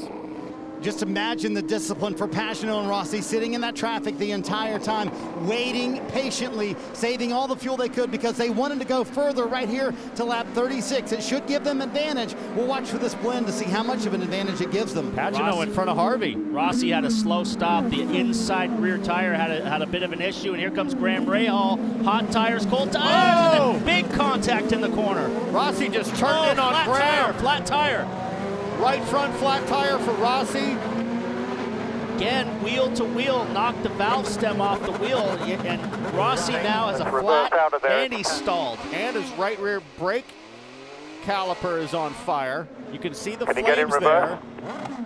So this is one of our stories from the top of the show. Drivers who needed to have a good race here in St. Pete. Alexander Rossi was one of those, and it's gone away from him. Again, it won't go in reverse. You got to be so careful. You got to calm down and not rev the motor up when you put it in reverse. You don't want to be spinning the motor up. The car won't go into gear like that. And look at the brakes, so hot and on fire. That'll go out as long as Rossi can get moving again. It needs airflow to put out the flames. There he goes. Paul, you can race side by side here. You can hip check, but you can't turn in on guys when they have the corner. Especially when you know that they're on hot tires. And you got to be careful on a flat tire here, not trying to go too fast and end up in the wall. But I mean, he had a bit of a slow stop, and because of that, he knew he had to hustle on the outlap. Graham Rahal saw the opportunity, and rightly so, went down the inside. And Rossi turned in on him, and it was bang, wheel-to-wheel contact. and it knocked the valve stem off the rim. Struggling trying to get that car back home. There was one driver who had not pitted when that happened, and that was Alex Palou. You may have noticed the NTT data Honda dove for pit lane car number 10. Meanwhile, Colton Herta continuing on where he has been the whole time. This is what brought the most recent piece of action. Rahal and Rossi. It didn't end well. Back at St. Pete where the action has been hot. And let's get an update with Marty Snyder. And Lee, we're just 41 laps into a 100-lap race, and already Alexander Rossi is in 22nd position, 2 laps down after the incident that just happened moments ago. You see the flat right front that brought them to pit road. They also had to change the front wing. I think the bigger issue for this race team, Townsend and Paul, we have talked about it, the frustration that's building. They had a wrong strategy call actually at the beginning of the race last week at Barber, and then today an early incident. Yes, they'll be strong at Texas. We always expect them to be good at Indy, but the frustration, no doubt, building on this 2017. Well, one of his big things was I have to make a better start this year than I did last year. Last year started 15th and 25th in the first 2 races. This year, 9th, and to Marty's point, he's right now in 22nd. Yeah, 2 laps down, so pretty much impossible to make up that to get back on the lead lap. But here we have a replay. I was mistaken a little bit. We watch here, the wing end plate into the tire of Rossi, and it immediately cuts the tire down. So what'd you make of the contact here, Paul? Well, I mean, Rahal's on hot tires and he's coming in, and Rossi's on cold tires. So Rossi was defending and squeezing Rahal, but I mean he's on hot tires. I know that the stop was a little bit longer and he lost a little bit of ground, but I don't know. I think that was a little bit more on Rossi. Yeah, I'd say a lot on Rossi. I mean, as you pointed out, Rahal made the move right here. He's up alongside. And they could easily have run 2 wide through there, and that would have forced Rahal to the outside on the marbles in the next corner. They could have battled on, but just feel like just pushing it a little too hard. You know, you're already given 100%. You just can't try harder and hope for a better result. Dave? Of course, drivers always think they, do the right thing in those situations. Graham radioed the team. He said, man, I thought I gave him racing room, so that was the result. The good news is that they didn't lose a valve stem, cut down a tire, or anything like that. And the only other issue for Graham today so far has been getting through turn 10. Townsend, what is that turn like, and how do you need to attack it? Well, it's not quite 90 degrees, so it's more like a 100-degree corner, which means that the apex speed is a lot quicker than some of the pure 90-degree corners. So there's a lot of flow through the middle there, but you've got to be very careful on the brakes. We saw drivers in practice locking up and having to take the overshoot. You see Graham Rahal working the balance on his United Rentals car, working the anti-roll bar on the rear, making the adjustment. So luckily for Rahal, in all of that, critically, he's still on the lead lap. The car seems to be all right. The steering looks straight on the straightaway, but he's got to figure out how to get track position back. Take a look at that difference between the race leader, Colton Herta, and the Gainbridge Honda to Joseph Newgarden, 6.5 seconds. Then Simon Pagenaud, Jack Harvey, Scott Dixon, the top 5. What about Takuma Sato? This man's teammate at Rahal Letterman Lanigan Racing, the reigning Indy 500 champion. Sato's made up 9 positions from where he started. And he's done so with some brilliant passes, clean passes. He had that contact with Hinch side to side, but he was all the way up alongside. So Sato moving forward. Well, I mentioned earlier that Rahal Letterman Lanigan Racing is celebrating its 30th anniversary this year. Today, Graham Rahal and Takuma Sato are paying tribute to Bobby Rahal's last ride, which was in 1998. Do you all remember that? Very familiar paint scheme and livery on the Miller Lite car for Bobby Rahal. What an illustrious career that Bobby had. He's one of the best storytellers you could ever meet. To spend time in Bobby's presence is truly magnificent. So he's celebrating this milestone. To have Team RLL celebrating a 30th anniversary. How about their Indy 500 champ right here, Takuma Sato, in the Shield Cleansers car, the Honda.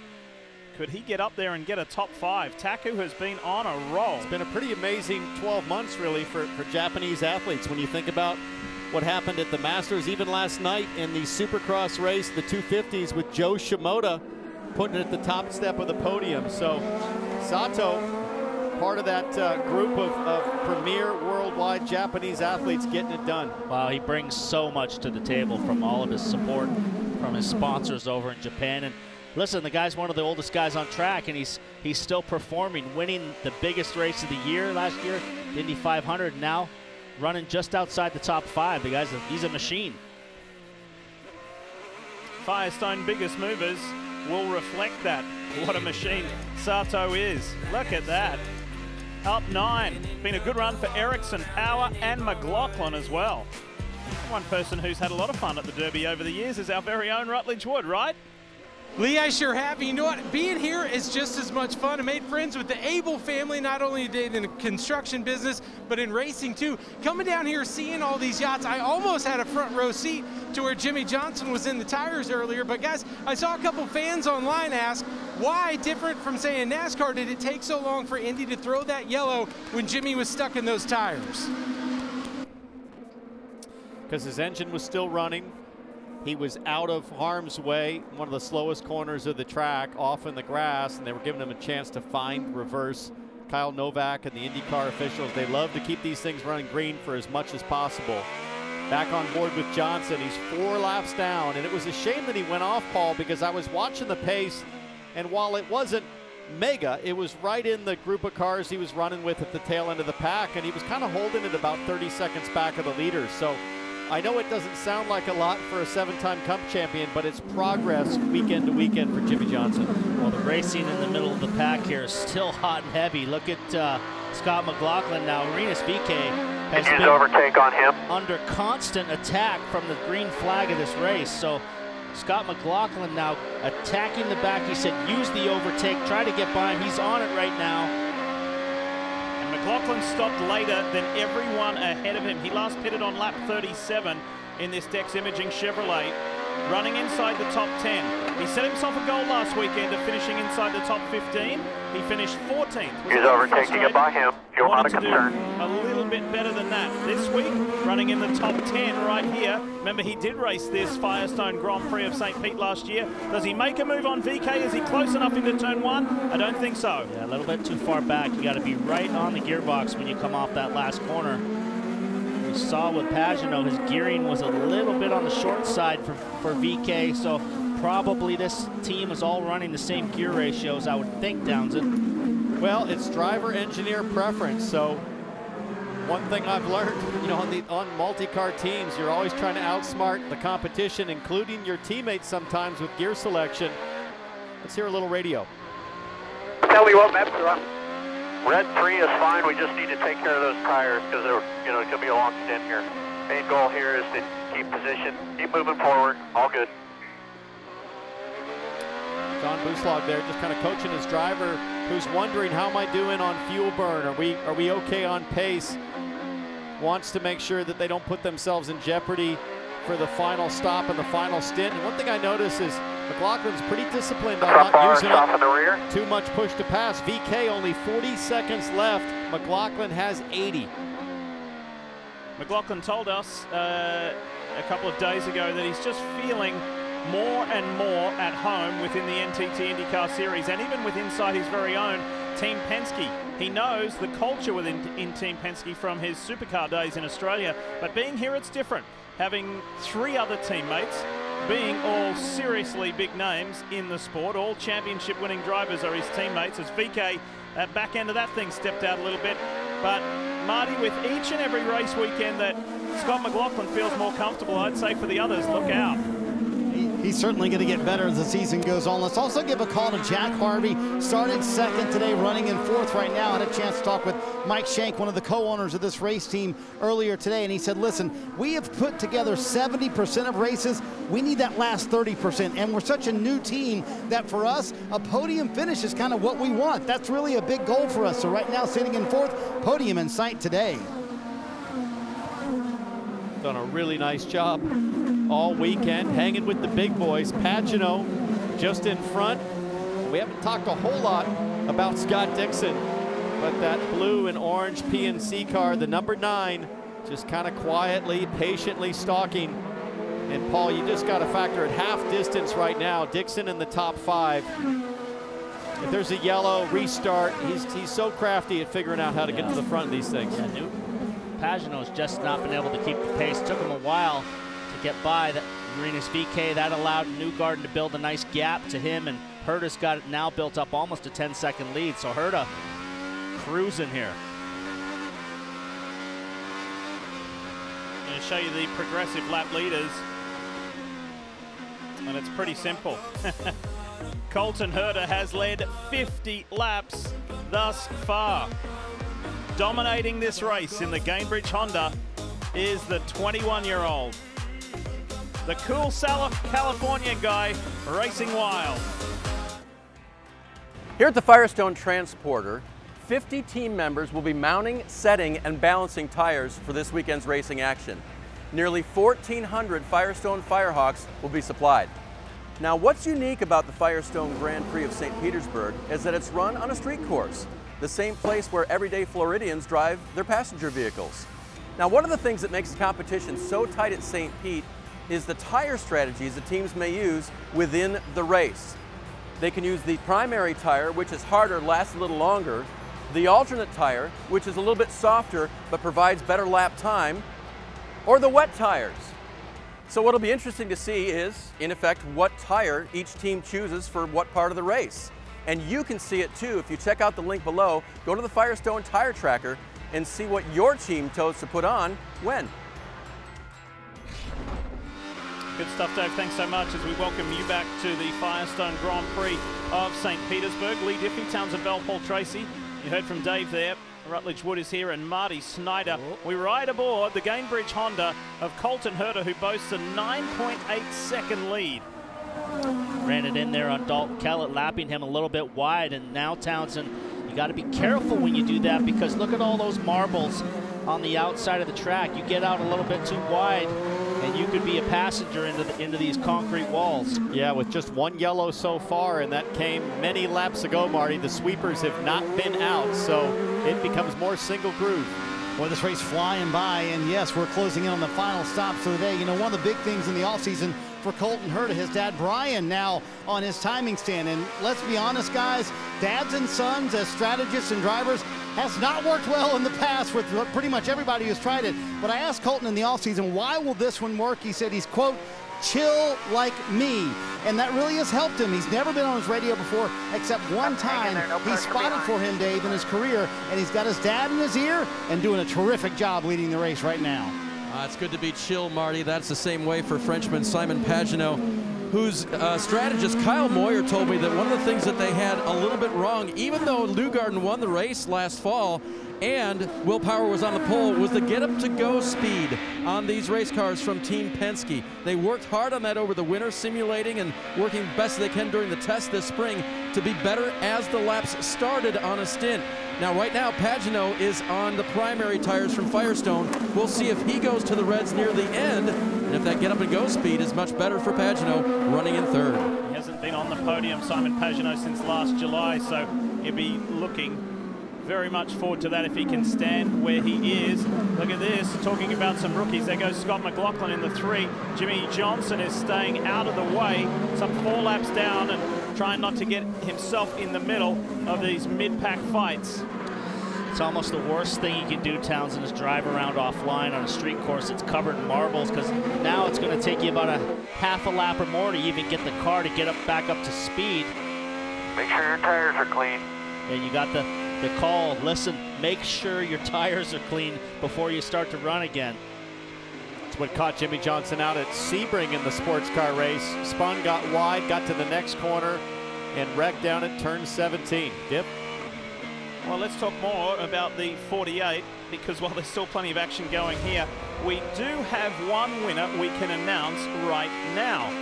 The fans voted and Carvana listened. Jimmy Johnson will be racing in the blue steel livery at the upcoming GMR Grand Prix at Indianapolis. New designs for the Detroit Grand Prix are live now, so all you have to do is visit carvana.com/vote to drive that vote. Good stuff. Looking forward to that. So, working our way a little further down behind the race leader, Colton Herta. That lead has come down from 9.8 seconds to 8.9 over Joseph Newgarden. We'll continue to monitor that. Pagano and then Harvey.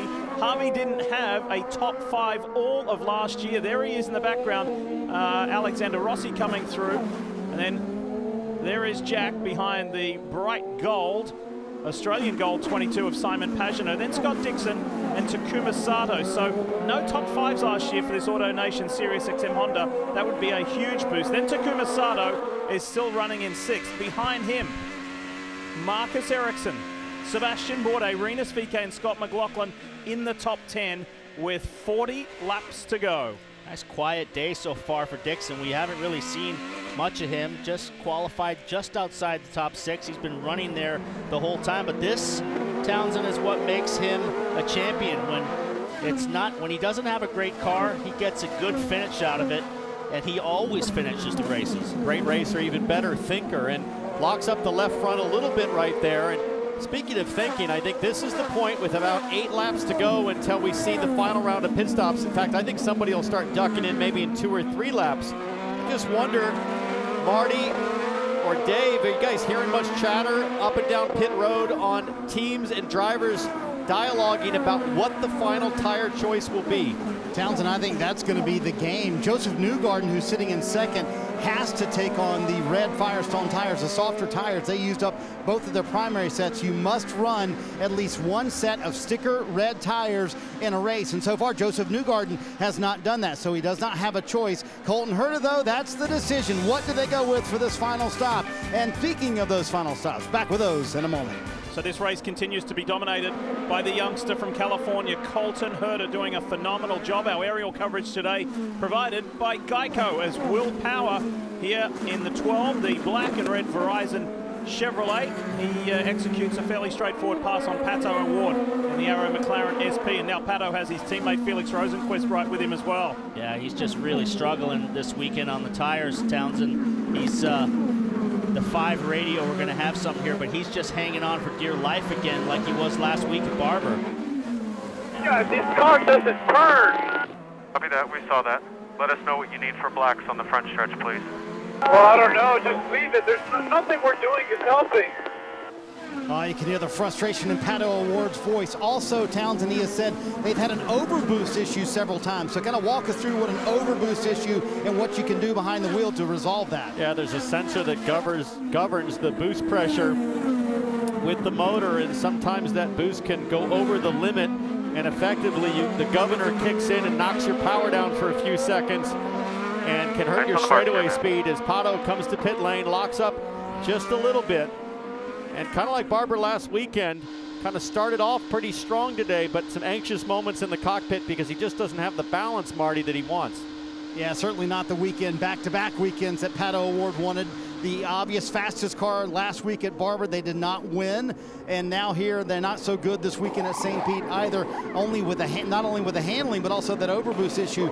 You heard Taylor Kyle say, tell us what you want for the primary tires, and you see that major wing adjustment on both sides. Hope that helps them out a little bit. At this point, if they can finish top 10, that would be an okay day for Pato Award. Man, oh man, Townsend, they wound in about 4 turns a front wing. Oh. He said I couldn't get it to turn, and then it snapped sideways on him on the straightaway. So he's going to have a bunch of COP on the front, which is center of pressure. The front wings on these cars put a lot of downforce down, so they made a major change in the front. Watch this guy Remember hustle your the rear outlet. bar when you get a chance. Remember your rear bar. Making a rear roll bar adjustment. Award pushing super hard here. He knows this is his chance to claw back lost ground on this outlap. Coal black tires. Nearly slaps the wall.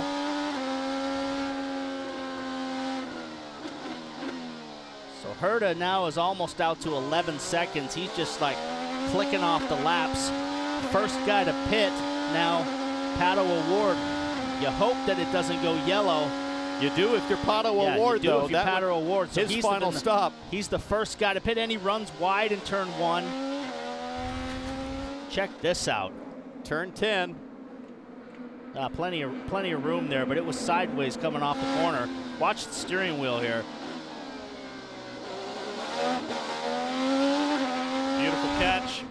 Beautiful catch, and Takuma Sato's in, Dave. gets the reds off, puts the primaries from Firestone on the race car. The winner of the Indianapolis 500 last year, trying to add another trophy here from St. Pete. He's never won it. He's finished in the top 5 a couple of times. You see more pit action on pit road as well.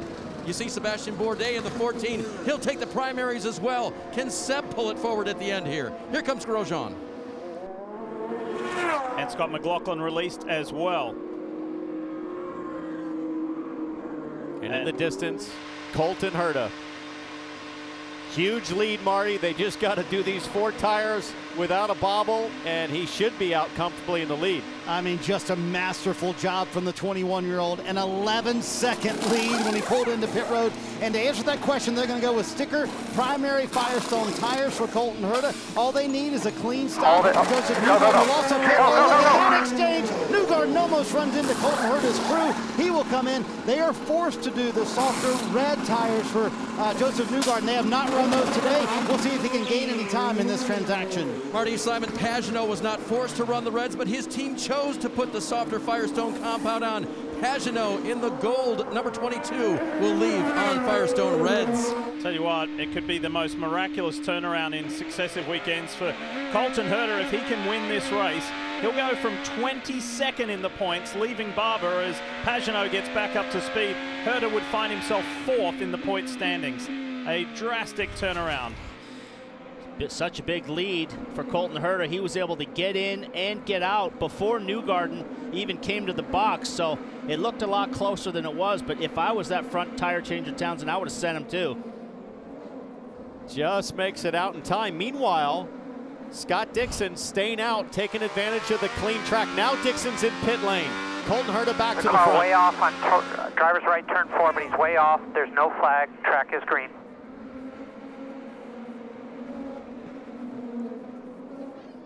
You guys have said a few times for Scott Dixon, it's been kind of a quiet day on Sunday, but I think they would take it considering how much they struggled Friday and Saturday. In fact, this morning, they didn't like the car in warm-up, so they kind of bailed on a plan. They were going with a brand new setup, kind of did a hybrid with what they used to do at street courses. His teammate Alex Palou trying to pull into his pit as Dixon pulls out. We'll see if Dixon can gain some time on Herta, who's been masterful today. That was a lot tighter. Yeah, that was a lot tighter in out with Palou, with his teammate, than it was for Newgarden and Herta. So Dixon on cold black tires, but Sato, who's already made his last stop, is right there. Meanwhile, Dalton Kellett just inside the apex of turn 1, just outside the pit exit. He is safely out of the way. I would imagine that IndyCar will just leave him there. Need to duck away for a quick break. It's non-stop. You won't miss a thing. Sato chasing Dixon. I just got loose in the wake. I thought I had the car and then touched the grass, and I think once I touched the grass, that pitched me sideways. So, you know, feel really bad for anyone that got involved in that. Obviously, my mess created a bigger mess. I came up to the top of the hill. I saw somebody drop the wheel, but all of a sudden, as I was coming out to pop on Pagenaud, Newgarden came across the track. I was waiting for Newgarden to spin somewhere, and he's spinning the same place. I had Connor on my right, so I couldn't go right, and man, that sucks. It's such a disappointing start. I'm ready to get out of here and get going for St. Pete. Well, it's worked for Colton Herta and Joseph Newgarden. It has not worked out to plan today for Jimmy Johnson. The Carvana Honda stranded on the side of the track. Second time we've seen Jimmy in a situation today. And this was the yellow that we kind of need to pack this race up and get something going. But that's the fastest section of the track right there. Yeah, Townsend, I got to think he just did a pit stop, probably came out on cold tires and lost it, I would think. You can see the crossing skid marks that suggest that he just lost it. Well, he didn't come out of the pit, so. Whoa! Hit the nose, so broken front wing, hit the rear of the car as well. And I mean, that section of the track is so fast and it's so slick offline. If you just drop a wheel 1 inch too far into those marbles back there, you are going for a ride.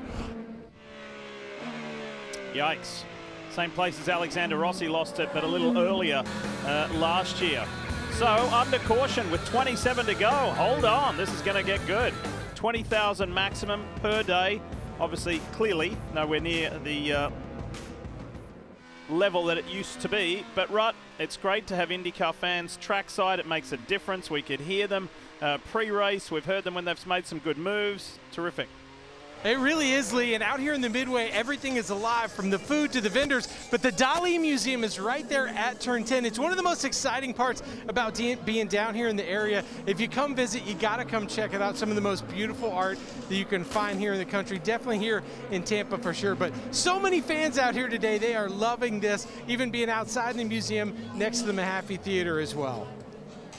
The nickname for the theatre is the Enigma. It's so spectacular. It's got more than 1,000 triangular glass panels, which makes it a very distinctive look from the outside. And it's a centerpiece right here in the middle of this St. Petersburg Firestone Grand Prix circuit.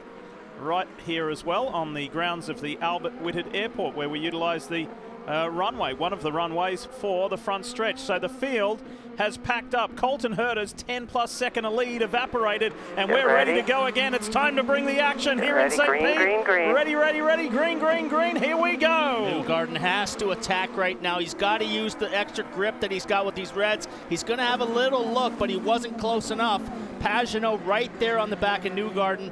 Oh, big sideways there on cold tires. I think the advantage is on the reds right now on this restart. Restarting on blacks here, it can historically be very difficult. So to your point, Paul, this is Newgarden's chance. You can see how close he's able to follow Herta. It's just a little bit more extra grip on these tires for a couple laps. He's got to utilize it and make the move if he can. Remember, Newgarden going for 3 in a row. Juan Pablo Montoya won a couple of years back-to-back. Then Sebastian Bourdais here on his home streets, his adopted home. And then it's been Newgarden 2019 and 2020. Joseph could get the hat trick here at St. Peter's. He lights it up off turn 10. Push to pass will become active after they cross start finish. So maybe Joe New's going to wait for that, but he might not have to. He fires it into that last corner, but he won't get a run coming off. About 172 miles an hour is the top speed down here entering turn 1. And Herta has been able to keep him at bay for now. And there you see, Newgarden has more push-to-pass seconds left than anybody else in the field. Look at the down-low shot along the ground. Look at all those marbles. You can't even put an inch outside of the groove. So making that pass is also going to be extra difficult, because to do that, you got to get out of the line and drive through those marbles to make it happen, Townsend.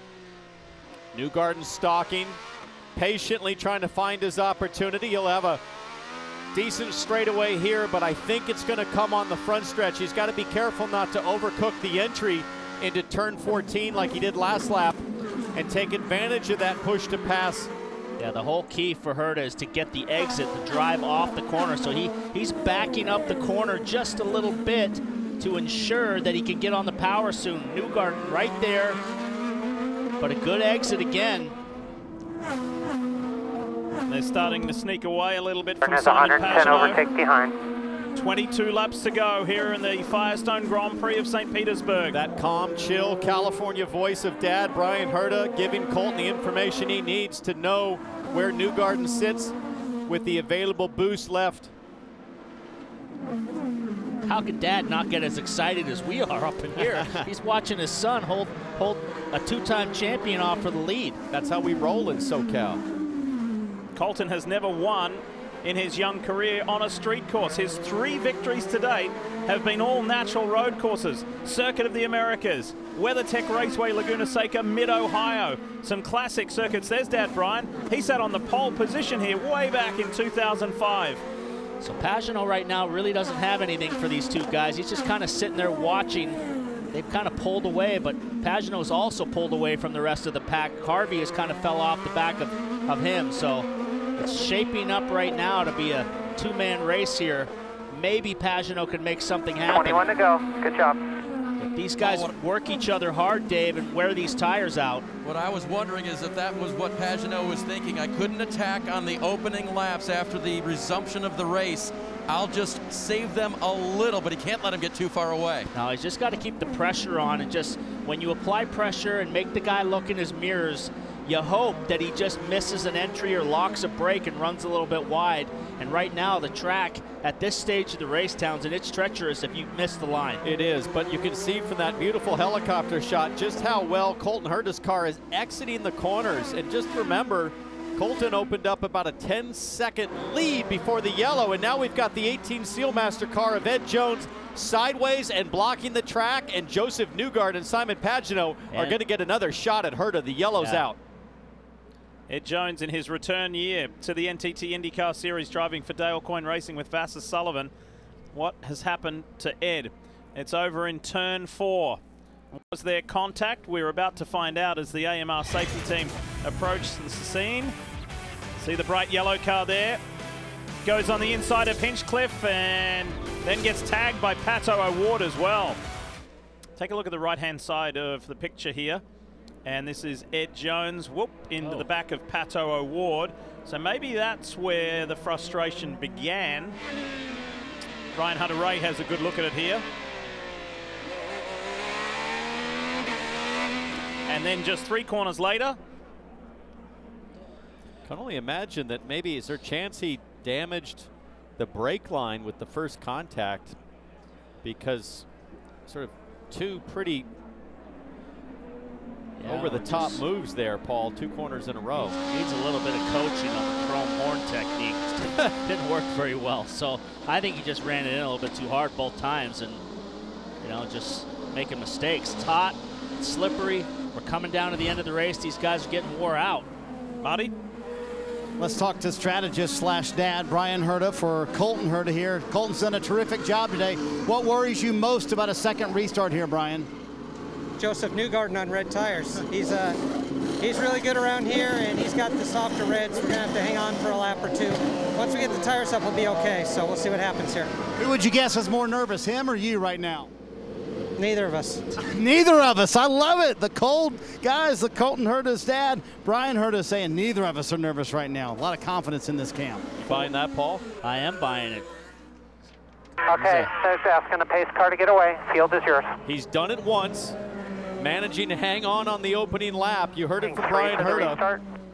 Newgarden with the advantage right now, Diff. Still a long way to go, Diff. We've got 18 laps. That's a lot of racing around here. It is. Well, we know that Colton Herta is very coordinated, not only what he does in a car, when he sits behind his drum kit with his band, the Zibs. So there's problems here at Arrow McLaren SP. That's more than likely because of that contact with Pato O'Ward and Ed Jones and James Hinchcliffe. And O'Ward is furious in the car. They're so frustrated. We're ready to go. Racing again. Green flag is at the ready. This first turn is going to be the spot. Green, green, green. Good start by Newgarden and by Simon Pagano. Newgarden right there in the draft. Does he pop out? No, he decides not to. A couple of cars side by side, 2 teammates. Will Power and Scott McLaughlin. Power squeezes through. McLaughlin's going to have the line. He lets him get it. Oh, that was a lot of respect out of McLaughlin. That's good, clean racing right there. That's what I like to see. That's for a spot in the top 10. Here comes Sebastian Bourdais on Marcus Ericsson. There in the blue and orange car, the Views Chevrolet. That's Felix Rosenquist. Haven't seen a lot of Felix in this race today. He's now putting pressure on McLaughlin. And the Barber winner, Alex Palou, in that bright blue NTT Data. Honda is right there. We haven't shown a lot of Harvey either. He's still top 4, but right there, Felix Rosenquist sideways, hanging onto the car, trying to get the marbles off. I was looking at McLaughlin with the big slide coming out of turn 10 here. McLaughlin hanging on. So Colton Herta's passed the test once, so far twice. Oh. Big sideways in the fast chicane right there.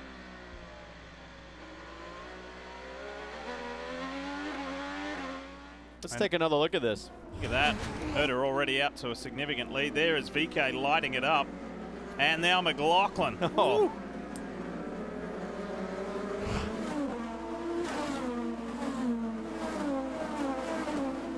Very steady drive today by Simon Pagano, which is exactly what he always does.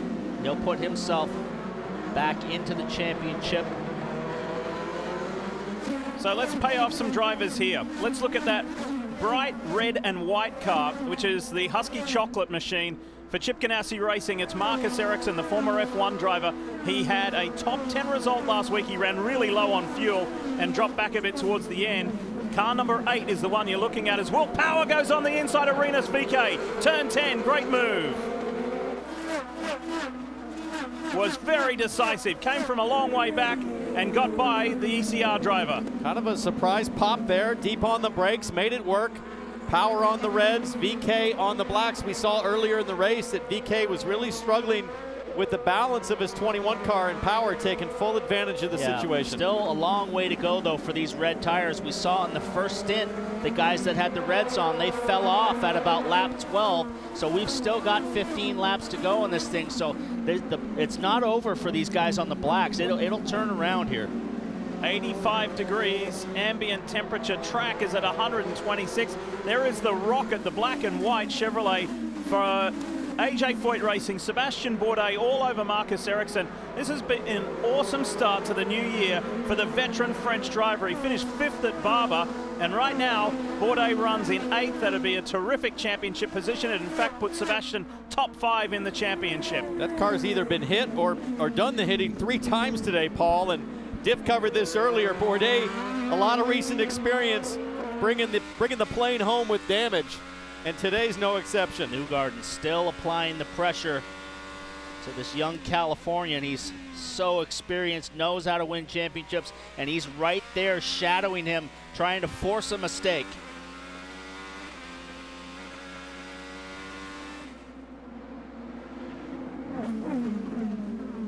This is about as close as I've seen him been able to stay, Townsend, with Herta. So he's really applying the pressure right now. He's only a couple tenths of a second behind, right on the back wing.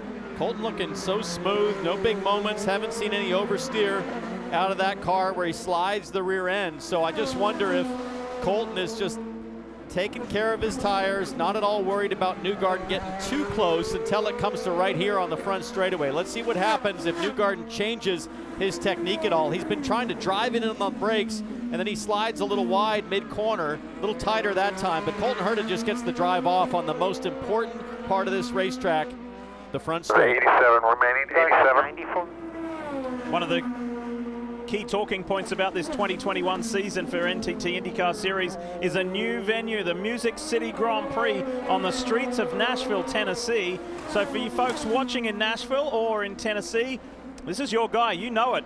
Joseph Newgarden, the 2-time champ from Hendersonville, Tennessee, is the star of that show. He will be the face of that race. And I have to say, if you follow the event on social media, they are doing a phenomenal job marketing that event and rallying support.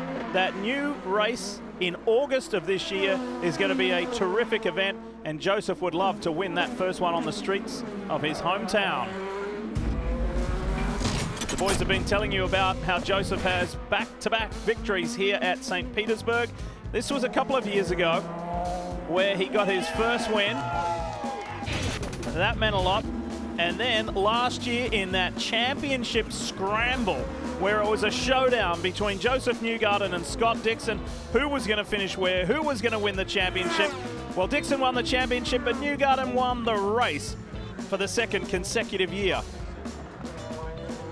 Can he make it 3? So, Paul, what do you think here? You think Colton is just kind of gaming Newgarden and allowing him to draw close so that Colton doesn't have to use his tires during the tight section of the track?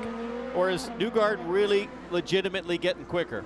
Well, I think Newgarden has gotten quicker. I think the track is rubbered up now, and maybe the reds are going to last a little bit longer, and he wants to win. This Hitachi car has 2 wins here, and he wants a 3rd, Marty.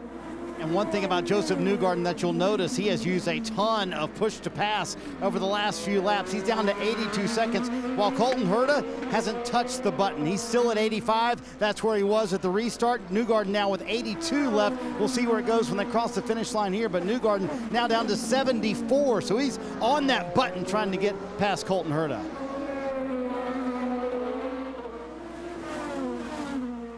Townsend, what's it like when you have 74 push to pass behind now.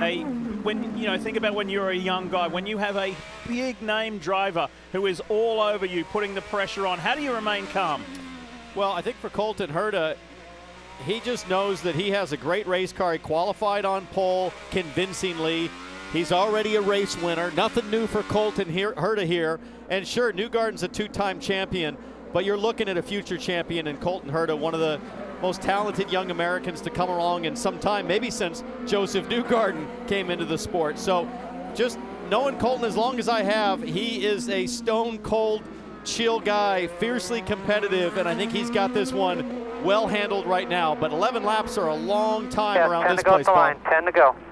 And Paul, conversely, you were one of the most intimidating drivers to ever step into an IndyCar. What would you do if you were Joseph Newgarden to try and rattle this kid? Well, you've just got to fill the mirrors. You got to get the guy looking in his rearview mirror and not where he's going. And now, as we see, Colton Herta is now starting to just pull away. So I think the attack from Joe New is just about over now as these red tires heat up and the blacks kind of come up to temp. So I think, you know, for Colton, he's now just got to just play it cool, keep the tires under them, and just listen to his dad and just bring it home. But, you know, anything can happen here. We get another yellow, and that all changes. I think we also have to remember, Lee, the mindset for Newgarden coming in here. A huge fumble to start the season with the spin on the opening lap at Barber.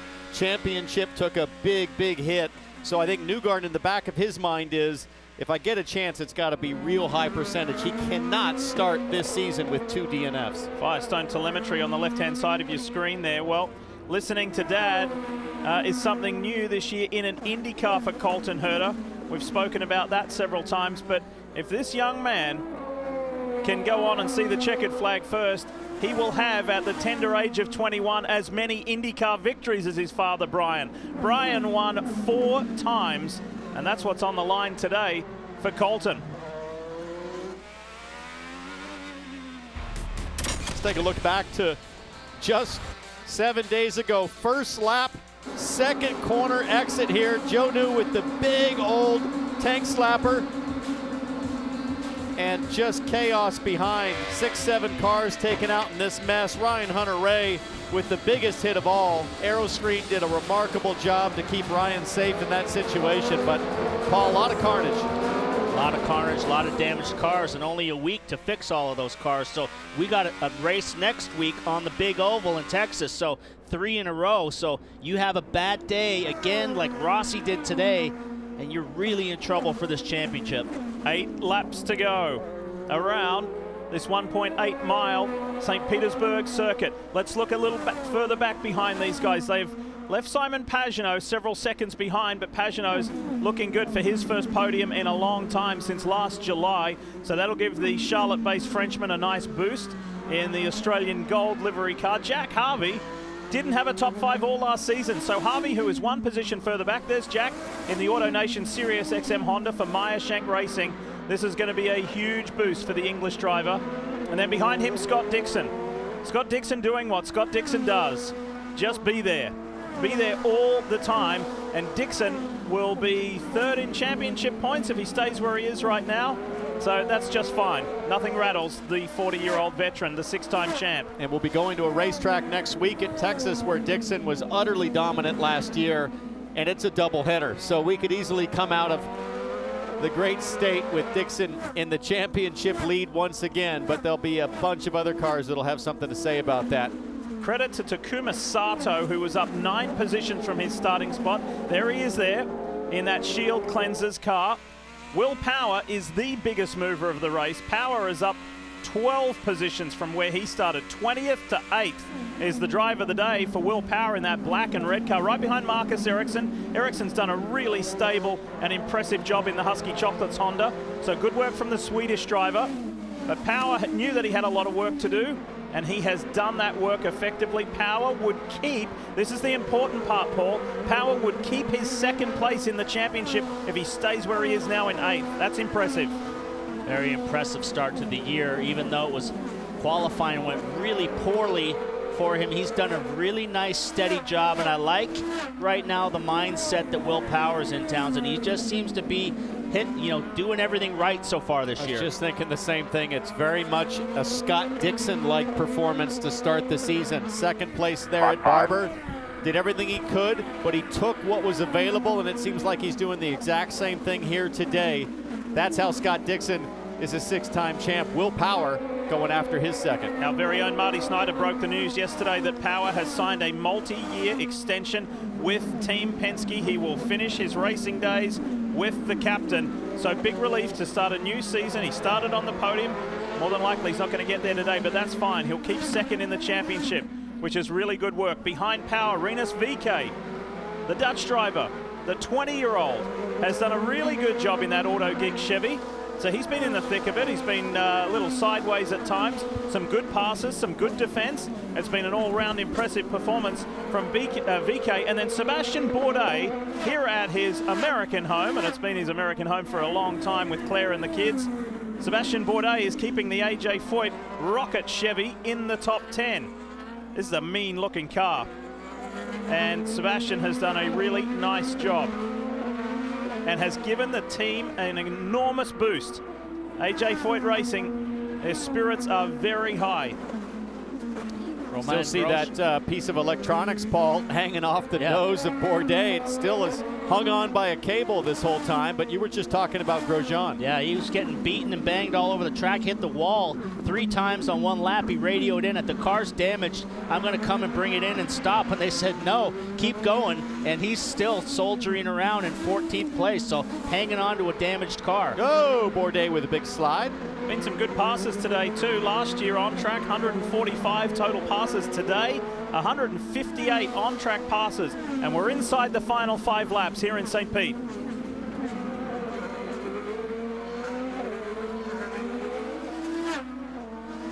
There's been a theme that's kind of bubbling. Is there and are we witnessing a changing of the guard in the NTT IndyCar Series? Well, you could argue yes. We saw this guy win a couple of years ago when he was just 18 years of age.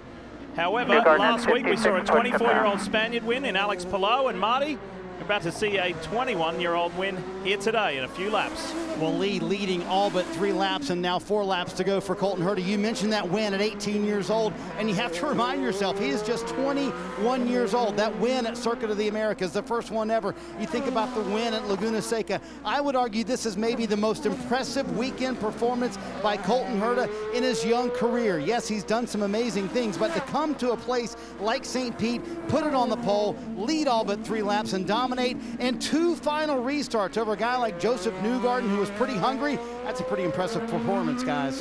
And Marty, you talked at the start of the race about what Colton Herta had told you over the offseason, the things that he needed to work on.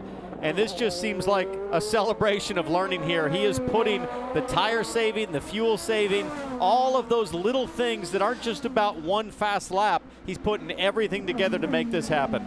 And Townsend, to be honest, this type of race, fuel saving, tire saving, all that, this is the kind of race that freaked him out last year. But he said, you know what, in the offseason I worked on it. Even this morning in warm-up, they worked on this, knowing that they had to save fuel, they had to save tires, and the 21-year-old has done a terrific job doing that. I'll tell you what, changing of the guard, there's certainly a changing of the guard of who has the pecking order within Team Andretti, because Rossi wanted to be the man, and this guy right here is the man today. So, you know, he's well outpaced his more experienced teammates this weekend. Well, speaking of Andretti Autosport, guys, and youth, Dan Weldon, the late Dan Weldon, series champ, 2-time Indy 500 winner. His wife Susie and 2 sons, Sebastian and Oliver, live right here in St. Petersburg. It was announced yesterday, and they've been doing a lot of driving, by the way, in go-karts, etc. They're going to be part of the Andretti Driver Development, Young Driver Development Program. Isn't that great news? Terrific for those 2 young boys. They've been karting for several years, and it's nice to see they'll be part of the Andretti family for many years to come. Getting close now. Hey, Paul, Colton's driving with white gloves, and one thing we haven't seen, at least I can't remember seeing today, is those white gloves have never snapped in the cockpit. There's been no big corrections. We've had no whoa moments with Colton Herta.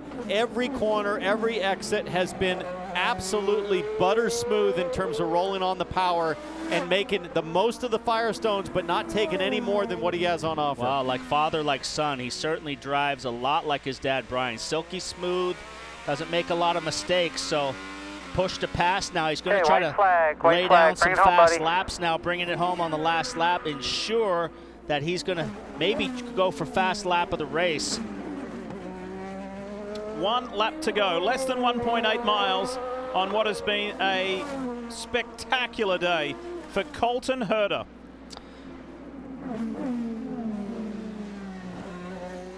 Goes through the tight section of the track here, Lee.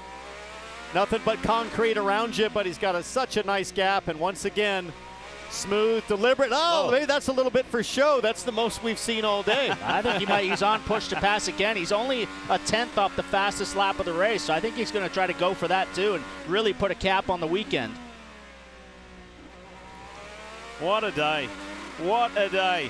He told us a week ago, just get me to St. Pete. I want to get out of here now after that opening lap crash at Barber. Well, he has come back. He has responded emphatically.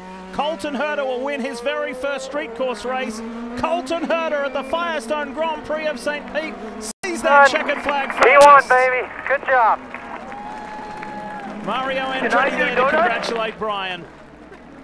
So the father and son now have 4 career victories together. I think he just asked permission to do donuts. He did, Townsend. He said, am I allowed to do donuts or not? And Brian said, of course, have at it.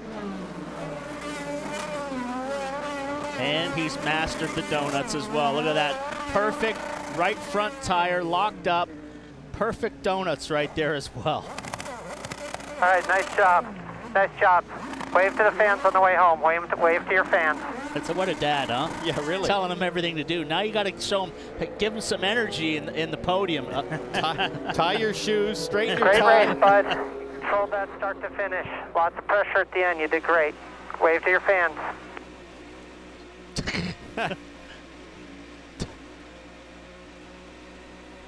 He won here in Indy Lights. He's now an IndyCar race winner on the streets of St. Petersburg. Look at the marbles all over the windshield and the side pods from the donuts.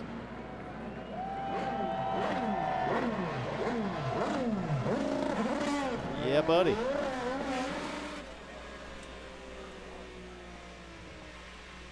The Gainbridge Honda at the hands of 21-year-old Colton Herta is the car of the day. Herta denies Newgarden 3 wins in succession. That was a comprehensive victory for Colton Herta, and you will hear from this young man when we come back. A reminder, NHL on NBC. When we are done here shortly, you'll see Bruins, Penguins, and then your local news. 6:30, NBC Nightly News with Lester Holt. That's what's coming up. But right here, right now, Colton Herta just unstrapping himself from the Gainbridge Honda after a phenomenal drive where he led all but 3 laps of the 100 on a hot, humid afternoon. Oh yeah, that was hard work. All right, let's take a look at the Children's Miracle Network moment of the race. Well, it wasn't completely perfect. He had a 1 wall bang today, Townsend, but other than that, it was aces all weekend. That was just a kiss. Topped off by the donuts at the end. Picture perfect day for the 26 Gainbridge Honda. Colton Herta, chill and in control. Artie's there. Take it away. Well, just such an impressive performance from Colton Herta, who gets a cold drink of water on a very hot, humid day here at St. Pete. Going to climb out as a winner here in 2021. After a rough start to the season, they answer big time. Whew, man. How about that? Leading all but 3 laps. Is that maybe the most dominant performance of your entire racing career, Colton? It's one of them. It's one of the most tired I've been in a race car too. My hands all beat up in this place. What a great job by everybody. Gainbridge, Honda. Sorry if I can barely talk. I'm so winded. Yeah, Jesus. I'm so happy that we did this. So happy to rebound from Barber and get the momentum going for the season that we need, which is a championship season. How about the 2 restarts with Joseph Newgarden, one of the best right behind you, who had won the last 2 races here? Yeah, I mean, he's so good around here, and props to him and his guys. They've done a great job this year too. But yeah, I was nervous because he was on those new red tires, and I thought they were going to be better, but they ended up being similar. So I was able to hold him off, and oh man, I can't even speak right now. Everybody in the offseason asked you about your dad being on your timing stand. How about getting the first win together as a duo? That was awesome, and I tied him for wins today too, which is even more special. So love that he's on my radio, and they all did an amazing job. Everybody at Gainbridge, so happy to be powered by Honda, Group 1001, Dan Towers. Oh, what a hell of a job. Real quick, show us your hands, because I saw them, man. They are cut up. I mean, that's crazy. Is that the physical nature of this racetrack, or what? Yeah, I mean, once you keep adding rubber, the wheel just gets more and more jerky and just wants to rip out of your hands. So I'm glad this race wasn't 10 laps longer like it used to be, and it was 100 laps. So really excited. Great job by everybody. Wow, what a start to the year. There's some guy named Andretti right there who wants to give you a hug. Colton Herta in victory lane for Andretti Autosport.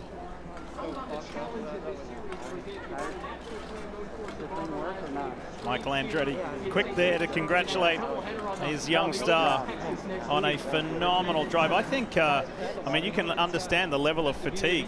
You know, Colton kept saying, I'm pretty spent. I can't quite talk. That was a heavy afternoon of work. Let's hear from the guy who chased him the majority of the way. Dave's with Joseph Newgarden. Yeah, Lee Newgarden was looking at that gearbox all the time there, and it got a little bit close there at the end, Joseph, but talk us through the idea that you knew you were going to have to put on the reds at the end there. What was your thinking going into that final stint? Well, we lost a little too much ground in that, the second stint really to capitalize with the reds. And then we had the caution, which almost gifted us another chance. And I just didn't want to overextend myself today. I felt like I had close to an opportunity, but Colton was really good. I mean, he was doing a great job on the restarts. It was tough to get tire temp, so I pushed really hard right there in those two initial restarts. Didn't have quite the runs I needed, so I didn't want to risk anything. But a good day, really happy with Chevy's performance. Thankful for all their work, and to have Hitachi on and get a podium is really nice here to start our year off. So congrats to Colton. It's great rebound for both of us. I felt bad about what happened last week, so really happy that he got back on it today and had a very deserved victory. So, I wish we could have fought him a little bit more. I think we were just lacking a little bit. No, a fantastic rebound from last week. And was that part of the idea between not overextending and what you were thinking? Yeah, I mean, if I have an opportunity, I'm going to go for the win. I was very close to having just enough of that opportunity. I think I was just a little shy of it. So I didn't want to force something that wasn't there today. It's not the day to do that. So, yeah, happy with the podium. Obviously want to win, but, we're on the board now. Champion-like thinking from Joseph Newgarden today, Marty. Dave, I think Brian Herta has switched from the strategist hat to the dad hat now. So how you doing, Dad, after that win today? Just super proud of him. He did such a great job, and we had a game plan. We executed really well. We didn't want to see those couple of late race yellows with, we know what a great competitor that Joseph Newgarden is, and you put him on red tires on restarts. We knew we were going to have our hands full, but Colton didn't put a foot wrong, and we brought the Gamebridge car home in first place, so couldn't be happier. I love what you told me on that second restart when I asked you who was more nervous. You said neither one of us. Was that a true statement? Yeah, we're just doing our thing. Like when you're in the moment and you're in the zone, I feel really comfortable. That's what I want to be doing, and I know he's the same. I can hear it in his voice. That's maybe the advantage of being on the radio is we know each other so well that there's just a lot of unspoken communication. I could tell where he was at. I could tell just by his voice that he felt in control. He felt like he had what he needed, and so I was just trying to let him do his thing, and he did it. I love how he immediately told us he's now tied you in wins, except for the fact that he's 21. Yeah. When he first moved to IndyCar, people used to ask me if I thought he was better than I was, but nobody asks anymore. That's okay. That's okay. You're cool with that as a dad. I'm good with that. Yeah, exactly. Brian Herta, the strategist, the dad. He's a double winner today, Lee. What a terrific family story. Really wonderful stuff. As Colton receives all of the justified adulation for a job well done. NBC Sports Championship season presented by American Express continues with the Kentucky Derby. That's Saturday, 2:30 Eastern, right here on NBC. So let's give you a snapshot of the final results. And we know about those podium getters. For Jack Harvey, that is a huge boost. Long time coming there. Who else caught your eye, Townsend? Well, solid drives. I mean, just south of Harvey, look at Dixon, P5. Nothing special, but that'll put them up there in the championship conversation. As we head to Texas next weekend, Takuma Sato, some really nice passes, seemed in control, strong on pace all day. For me, Grosjean hit the wall 3 times on one lap, said he wanted to come in and park, and the team told him keep going, but man, you can't not look at Pato O'Ward and Alexander Rossi had bad days today, and for Alexander Rossi, with his teammate winning, that stings even more. So So we are not quite done yet from St. Pete. We've got some more drivers to talk to. We'll also tell you about the championship points scenario and where this guy got himself to after a tough season opener last weekend. A massive swing this week. The 2020 season is underway here at Texas Motor Speedway. Big crash, Alex Palou and Ritas VK. Two rookies. Sorry, guys. So sorry. And here's the fight for the lead. Dixon likes that high line and goes to the front. Gotta be smart. Gotta be smart. Right around the outside. Hang on to it. Hang on. He's up. Rosen twist. Scott Dixon wins in Texas. Well done, Scott. Congratulations, man.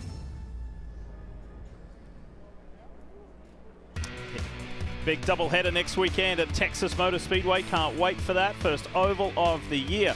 All right, last weekend leaving Barber, Alex Palou had the lead. He still does. Will Power was second. He still is. Scott Dixon was third. He stays there as well, but the big leap, Paul, is Colton Herter. Absolutely, but Simon Pagenaud nice and quiet today, steadily inside the top 5, Townsend. Joseph Newgarden at the bottom there, inside the top 10, up 13 positions. After that disastrous start, he's pretty darn close to getting himself in the championship conversation after just 2 races. Marty? Also up +5 there, Jack Harvey with a nice day. Started second, finished 4th. And when I talked to Mike Shank, one of your co-owners this morning, he said, listen, if we finish top 5, that's a good day for us. 4th, a good day by you? Yeah, I mean, it's a good result for everyone. I mean, when you start in the front row, so you want to finish on the podium. I think if we could have stayed ahead of Simon, I think we could have been on the podium. We just lost a little bit of pace on the reds there at the end, but honestly after that I thought our pace in the race was really good and spent at least half the race sandwiched between Simon ahead of me, Scott behind me. It's 2 of the best drivers in IndyCar. But I have to say a big thank you to everyone at Meyershank Racing. Pit stops were awesome today.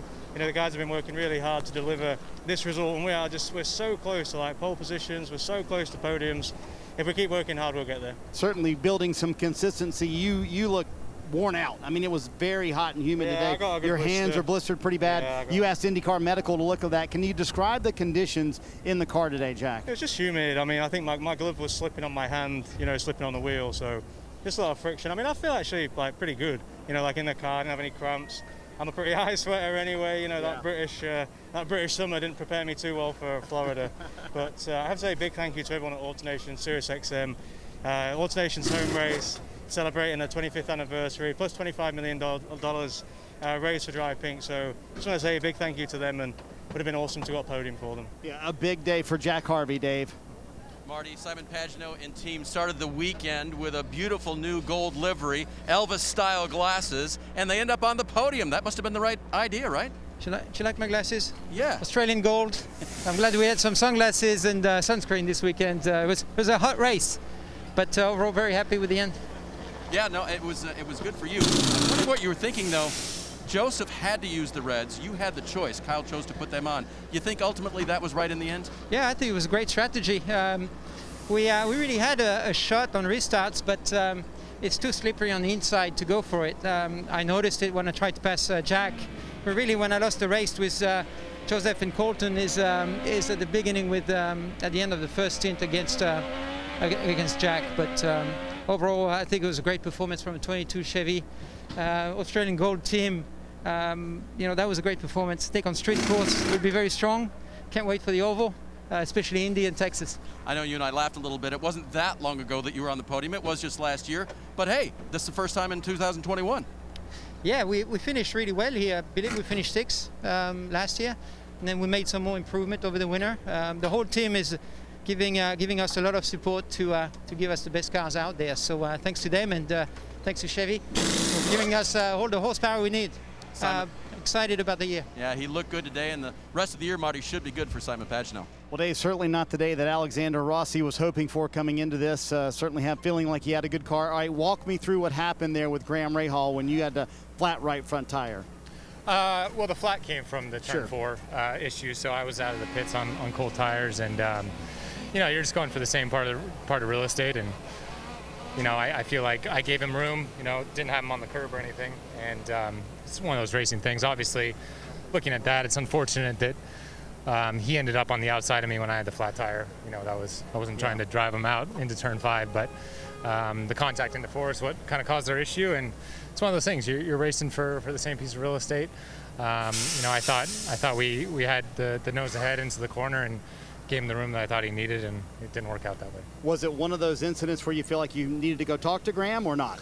Oh, I don't think so. I mean, Graham and I have a great relationship, and you know, I don't think it was intentional on anyone's behalf. I think it was a racing thing. We all know how hard it is to pass, how dirty it is on the inside, and track position is everything in these races. So it's unfortunate for the 27 AutoNation Andretti guys. The car was fantastic. I think we had a shot at a top 5, if not a podium today, but wasn't meant to be again, and we'll reset and go forward in Texas. So when you take a look at this on Monday and you kind of take a step back, does the frustration build because of the results, or do you kind of hang on the fact that you've had speed both weekends at Barber and here? No, I think frustration building in the past has cost us. So you know, the good thing is the car's fast, and that's usually the harder problem to fix. It's much different to last year when we were having these issues and didn't have car speed. So the car's quick this year, and at one point, you know, things will line up for us, and it's basically a double points event in Texas. We need to go into that one and capitalize the best we can.